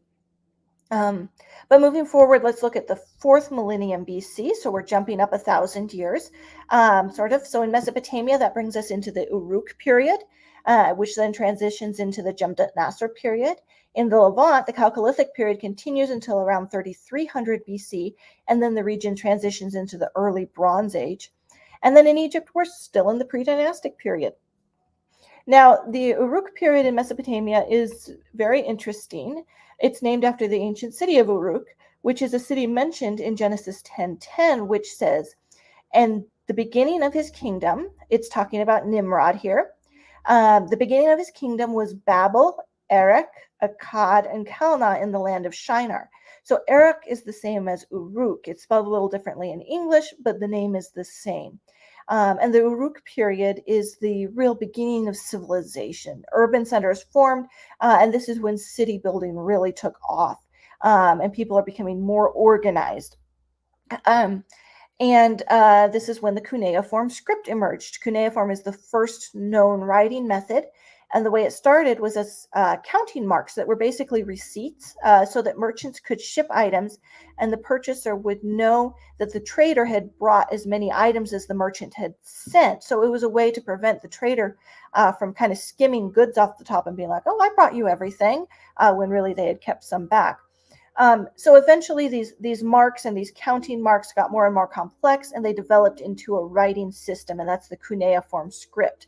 And that's an example of a cuneiform tablet in the picture there. So in this period, we transition from prehistory to history, because remember, history is recorded. And so once they could write, it becomes history. Now, in the Levant, the Chalcolithic period continues through most of the 4th millennium BC, and then around 3300 BC, we move to the early Bronze Age. And as the name suggests, this is around the time that bronze was invented. The people figured out that if they mixed another metal, usually tin, with copper, it made stronger tools and weapons. Also, with the dawn of the early Bronze Age came a shift toward urbanism in this region. Cities became denser and more built up, so the Levant really follows in the footsteps of Mesopotamia, but the shift toward urbanization occurred later in the Levant than in Mesopotamia. So they're not quite as advanced yet. And then in Egypt, in the 4th millennium BC, we're still in the pre-dynastic period there, which continues all the way till 3000 BC. But in the 4th millennium BC, it's when architecture and technology began to take off in Egypt, as well as more systematic farming. They started building with mud bricks, which helped them to build a lot better. That was a good building material in that region. But the region was still divided into kind of small cultural groups, certainly not united. And toward the very end of the 4th millennium BC, hieroglyphs began to show up. So now in Egypt, they have writing. And this is after the invention of writing in Mesopotamia. The Mesopotamians invented writing first, and then the Egyptians. And there might be some connection between the two. It's possible that they didn't invent writing independently. Instead, the Egyptian hieroglyphs may have developed from early Mesopotamian writing, and this is because of an event known as the Uruk expansion. And what the Uruk expansion was, it was an outward movement of material culture from the city of Uruk to surrounding areas. And you can see here in the picture a beveled rim bowl, which is a very specific type of bowl, a very exclusively Urukian style bowl. And so this is one of the key indicators of the Uruk expansion. And so there's some debate among scholars about what exactly happened during the Uruk expansion, which could be anything from traders carrying goods abroad and selling them, anything from that to like a political and military takeover. But the more that archaeologists have found, the more that's come to light, what seems most likely is that people moved from Uruk in various directions and they brought their stuff with them. So it's not just trade, and it's not a political or military takeover. Instead, it's just groups of people up and moving. And it appears that they went to other towns and they tried to move in, and it wasn't particularly peaceful. The Urukians would settle near other established settlements, and there's reasons to do that if you've got a water supply and things like that. So they'd settle nearby, but they would remain as separate groups. They wouldn't intermingle. And so they spread out geographically, and some of them even made it as far as Egypt. We find those beveled rim bowls all the way to Egypt. And so it's about that time that Egyptians began inventing writing. They invented their hieroglyphs. So it's possible that the Urukians that were part of the Uruk expansion kind of gave the Egyptians the idea of writing. So overall, in the 4th millennium BC, what we see is in the ancient Near East is that this is really the dawn of civilization as cities and cultures become more complex and trade networks begin to develop. And the invention of writing was really a major development, moving us from prehistory to history. And we see a lot of cultural and technological advances during this period, especially in metallurgy. And the big event of the era was the Uruk expansion, a large movement of peoples that really spread cultural advances, I think. Now, when we look at the biblical connection for this period, it's still a little tricky, and it still hinges on the Tower of Babel and when that event took place. Dr. Douglas Petrovich believes that the Uruk expansion is actual physical evidence for the dispersion from the Tower of Babel, since he supports the view that many people had spread out before the Tower of Babel event. So in this view, the Uruk expansion would involve the people who were building Babel. And there at Uruk, there's actually evidence of an unfinished tower that was started and never completed. So that could be the Tower of Babel. And then these people, when their languages got confused, they were dispersed. And then they moved out and they encountered people who had already spread out before this time. And they spoke different languages. And so they couldn't get along with them. They didn't understand each other. But on the other hand, if Babel had already happened earlier and included all the people on Earth at that time, then the Uruk expansion is just simply an unrelated event that doesn't have to do with the Tower of Babel. So again, it depends which view you take, what's going on biblically in this period. But one way or another, what we do see in this period is a setting of the stage for when we get into much more secure biblical history, archaeologically speaking, because in Genesis 11, right after the Tower of Babel, there's a chronology that brings us to the next key event of the Bible, which is the call of Abraham. But looking at the chronology, there's still a lot of history to cover before Abraham comes on the scene. And at this point, we start getting into a lot of action on the timeline. We see those periods getting shorter and shorter as we get into more secure history. And the big change in Mesopotamia and Egypt both is that in the 3rd millennium BC, we get into dynastic periods where we have things like king lists that we can refer to. And like I mentioned before, it seems like once we get into the historical period where we have written records, the timeline is a lot less spread out. And so that is what makes me suspicious that maybe the earlier periods should be compressed to be similar to the better known examples. So let's take a look at Mesopotamia in the 3rd millennium BC. And now that we're in an era with historical records, we know that we are dealing with a people group known as the Sumerians. And scholars don't really know much about the origins of the Sumerians. They were established in the area before they invented writing. So we don't know about their early history because that's before they started writing about it. But by the 3rd millennium BC, the Sumerians had a very advanced culture with a social ranking, strong leadership, large-scale projects like building projects, centralized irrigation. And one thing I thought was interesting is we start seeing people wearing gold for decoration, really. And so we see this helmet that probably belonged to the first Sumerian king.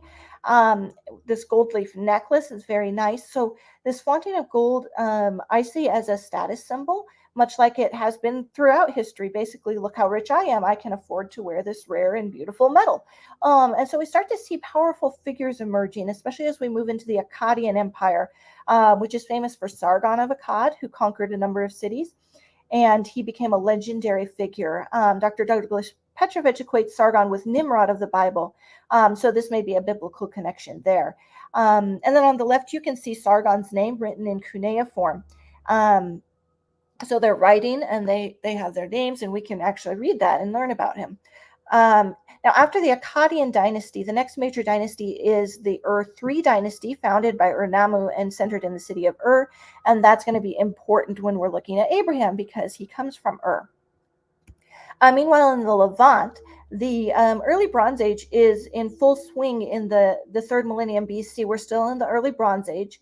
And the people of the Levant were probably literate at this point, but we really don't have written records that we've found from this region. So we don't have a lot of information about what was going on.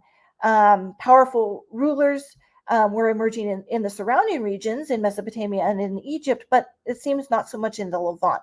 Instead, the region seems to be characterized by a series of city-states that may have squabbled amongst themselves without anyone rising to power, really. Again, this may be because of the influence of the outside regions that were growing stronger and stronger. But defensive fortifications became an essential component of city building. You had to defend your city. Nomadic warring tribes were not uncommon. So we're beginning to see a lot of conflict going on.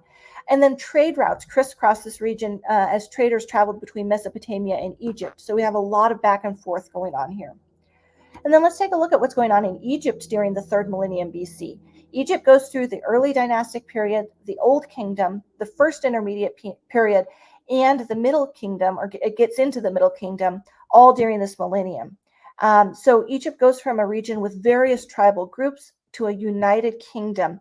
And Narmer I is believed to be the first king of Egypt, and he's the one that kind of unified everything. He unified Upper and Lower Egypt. On the left, you can see a piece of a broken jar. I took that picture in the Israel Museum, so that's where it is. And you see, maybe you can see a bird sitting on a box that's got like an X in it, and that's the name of Narmer written in hieroglyphs. And around 2700 BC, the Egyptian pyramids were invented. So Egypt, of course, is famous for pyramids. The very first one is kind of the stair-stepped one. This is the pyramid tomb of Djoser, who is part of the third dynasty of Egypt in the Old Kingdom. And so we see his pyramid there, the first pyramid, and then, of course, there are a lot of other pyramids built after that. So we're seeing a major advancement in civilization. Rulers are emerging and vying for power, and then Egypt goes through a short period of decline, known as the First Intermediate Period, before it regains power and enters the Middle Kingdom. So we've got a lot going on in Egypt.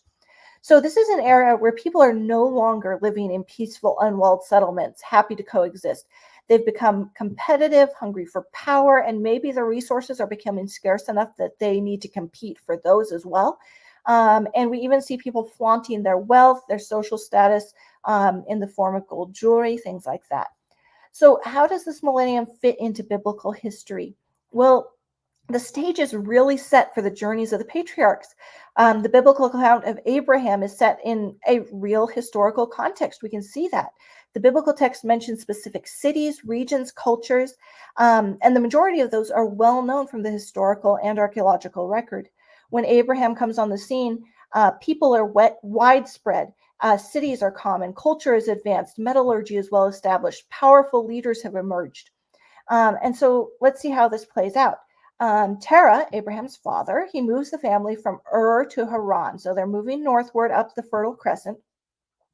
And then Abraham moves down to the land of Canaan, and the first place that he stops is Shechem. And then he moves southward down to Egypt, where he lies about his wife Sarah being his sister and causes problems there. So these are all places that are really well known historically and archaeologically.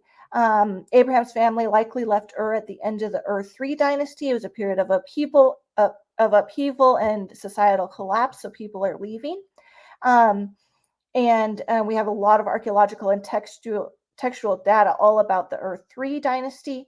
And then they go to Haran, and that's a trade city located at a crossroads. So it makes sense they would travel the trade routes. Archaeological excavations have uncovered occupation at the city during the time of Abraham, with an estimated population of around 20,000 people. So this is not a small city. And then Abraham goes down to Shechem, and this is known both archaeologically and historically. Archaeological excavations have uncovered a lot of the city. And then there are Egyptian records that suggest that Egypt conquered Shechem, probably during the lifetime of Abraham. Although that event doesn't appear in the biblical record, it's not relevant. But we do see that connection where people are interacting with Shechem.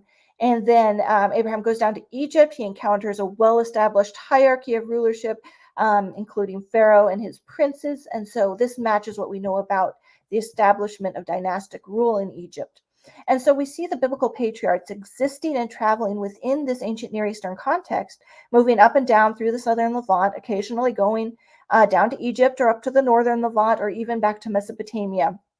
And the later we get in history, both ancient Near Eastern history and biblical history, when we're looking at those separately and trying to match them up, the more and more connections appear later in history between the Bible and archaeology, until by the time you get to the first millennium BC, there are so many indisputable connections that even the most secular of scholars really can't help but admit that at least those parts of biblical history are true. But in those earlier periods, there's still a lot of work that needs to be done to match specific chronological markers, events, and people between biblical history and our ancient Near Eastern history. But even so, we see that biblical history is set in a very real historical and archaeological context. And so I would encourage you, if you're interested in creationism and biblical history, do the research, contribute to the discussion, because there's still so much that we don't know about how to make these connections in that period of time between the flood and Abraham, which is a really critical time period. We do need scholars and researchers to step up and tackle that problem and help make sense of it. And I think it's doable. It just needs to be done. So that's my challenge to you. Thank you.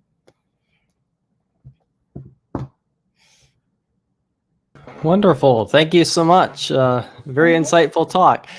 So you mentioned in your talk just a few moments ago, kind of that reluctant acceptance by secular scientists of kind of the biblical chronology, at least at later times. Can you tell us a Mhm. little bit about how historically secular archaeologists have approached the Bible and how their view of it has changed over time? Yeah, so originally, archaeology, kind of as we know it, at least in its early stages, was actual biblical archaeology because Hmm. European explorers were like, oh, the Bible says it happens, let's go find it, and so they would go and explore. But then, as archaeology became a secular science, and it became more defined, and they're focusing on just archaeology as a pure science. They wanted to leave the Bible out of it, and even challenged, if the Bible said something, then there was even a branch, it's called biblical minimalism, where they wanted to prove that the Bible's wrong. Like they go out of their way to do that. And so now biblical archaeologists have to step by step um, go through everything and explain why, why is the Bible true here? What do we see? So there are things like the existence of King David was widely Hmm. challenged, and even in secular circles, it was concluded that David was not a real historical character until we found an inscription that talks about the house of David. And this is an ancient inscription. It's from a little after the time of David, so it's talking about the descendants of David. But the fact that it goes back to like it's basically the dynasty of David. David is the one who founded this dynasty, right? And so now they have to admit, okay, David existed, and then they'll argue, well, maybe he was just like a tribal chieftain, he wasn't really a king. And so it's little by little, step by step, that you have to go through, and as more and more things have been found archaeologically, I find that they do support the Bible. There are still a lot of questions, a lot of things that haven't been found, but when we have those gaps, I think that there's no reason to automatically conclude that the Bible must be wrong just because we haven't found it Hmm. yet. Because as the history of archaeology has shown, we do keep finding those things. Sure. One thing that also fascinated me was what you said about the Neolithic period and the thicknesses of those layers. Can you tell us a little bit about where you've excavated down into kind of Neolithic layers, um, and kind of can you kind of develop what you were saying a little bit more in terms of like how could this be impacted by sedimentation rates versus erosion rates? Is there evidence for erosion? Have you looked into that sort of stuff? Maybe not in depth. So my experience in archaeology, we work a lot of the time with tells, and these are layered mounds that over time they build. And when a city is destroyed, they don't necessarily clean it down to the bottom and start over. Instead, they just kind of flatten it out and build on top of that. So they build up, and we have these archaeological layers that we excavate down through. And so as we're excavating, we find material culture, we find the remains of walls, floors, and then the things that people used, right? So we excavate down through these, and we find these strata. So I haven't actually excavated at a Neolithic site. I excavated a Chalcolithic site. I've visited Neolithic sites. One particularly impressive one is called Moza. It's near Jerusalem, and just this huge spread out over a really large valley. And to me, it was an incredible site because there was not a piece of pottery on the site. It was before the invention of pottery. But again, what I saw was the same. You have the exact same thing, the remains of walls, a few phases of occupation, maybe some different floor levels, buildings built at, a slightly different angle as you go through. But when you have those remains, and so these are people living here dealing pretty much in the same way. They're not clearing down to the bottom before they rebuild. So this is something that's building up. We see the regular layers of occupation over time. So I just have no reason to think that settlement lasted thousands of years as opposed to other similar archaeological remains that only last a couple hundred. Sure. Okay. Well, that was Abby. Abby is, as you probably have gathered by this point, a PhD student in archaeology. She's excavated at Tel Shiloh, and I've placed in the chat there a link if you want to go and check out blog articles written by her. Thank you so much for joining us. Thanks. We'll see you later. So I hope you all have been enjoying the conference so far. This has been a kind of fun opportunity to get together some of the different writers from the blog in a place where you might not have seen them kind of all together before. Hopefully we'll return to something like this format again in the future. And this is where things were supposed to end, except while I was talking earlier today, I got a package. This is a package I got in the mail from the National Museum of Kenya. And so I figured that while we're live anyway, I might as well do a little bit of a live unboxing video. So I am going to kind of rejigger my setup here a second. Hopefully you guys can still hear me all right, even though I'm going to move the microphone around a little bit. And basically, right now, I'm working on a research project related to the human pelvis, right? So earlier I talked about the pelvis of those animals that were called those Australopithecines. And I talked a little bit about how it was similar to humans in some ways. So I'm currently working on a research project related to the pelvis. And as a result, I am getting some different pelvic casts. So these are high quality plaster or epoxy replicas of the original fossil bones. So this, for example, is from, where is this from? Arago, a site in France, from a kind of Homo erectus-like individual. So anyway, I today got a box in the mail, you can see here, from the National Museum of Kenya. And this should be a pelvis from another Homo erectus individual. So this guy here, this is Turkana boy. This is a famous fossil that was found in on the western shore of Lake Turkana in Kenya, right? So this is an African fossil find.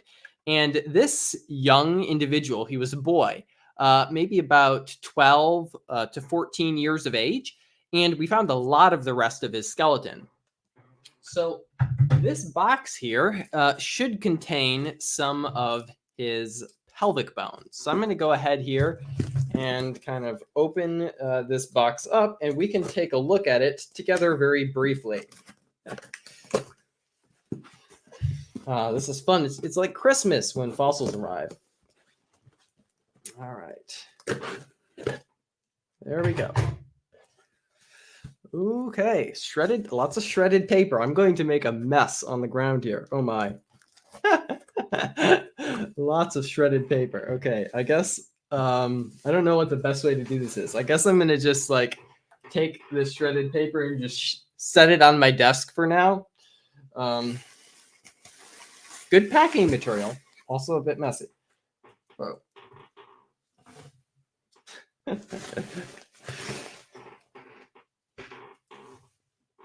So this is a good cheap packing material. So here we go. All right, looks like I got a little bit of tape to cut here before I'm going to get in. Go. So remember, these came all the way from Kenya, so they need to wrap them up quite good because they're kind of fragile, almost like glass-like in terms of their construction. So the casting department there has done, it looks like, a good job of wrapping up and protecting the fossils so they don't get broken on their way over. And here we go. So there we can see. So this is the left. Actually, no, looking at wrong. This is the right hip bone. So this right here is the sacrum from this individual. And you can see that this is going to fit together like that. So this is the right side of the pelvis. And then down in here, here we go. This here is going to be the left side. So if I kind of take them and put them all together here, let's see, there we go. You can kind of get an idea of the shape of this individual's pelvis. So just to give you an idea here, what we're looking at, right up here is the surface that you're feeling when you feel your hips. When you put your hand on your hips, you're running it along this surface of the bone. This little smooth kind of area here is where your leg bone is going to connect to your hips. So these are great. Yeah, they look awesome. And going to be taking some measurements on them and doing some analyses, comparing them to the other fossil pelvic bones that I have here in my collection. So that'll be a fun opportunity. Hope you all enjoyed taking a quick look at me unboxing some bones. And I hope you all have a wonderful rest of your afternoon. Thank you to everyone once again who tuned in for the conference. We hope you enjoyed the talks. If you did, once again, please make sure to hit that subscribe button and that bell icon so that you'll get notifications whenever we publish a new video, which we do weekly on Wednesdays. Also, while you're at it, make sure to share the channel or this live stream with your friends and family who might be interested in watching it. So thank you once again for everybody who watched. Have a good afternoon. Bye.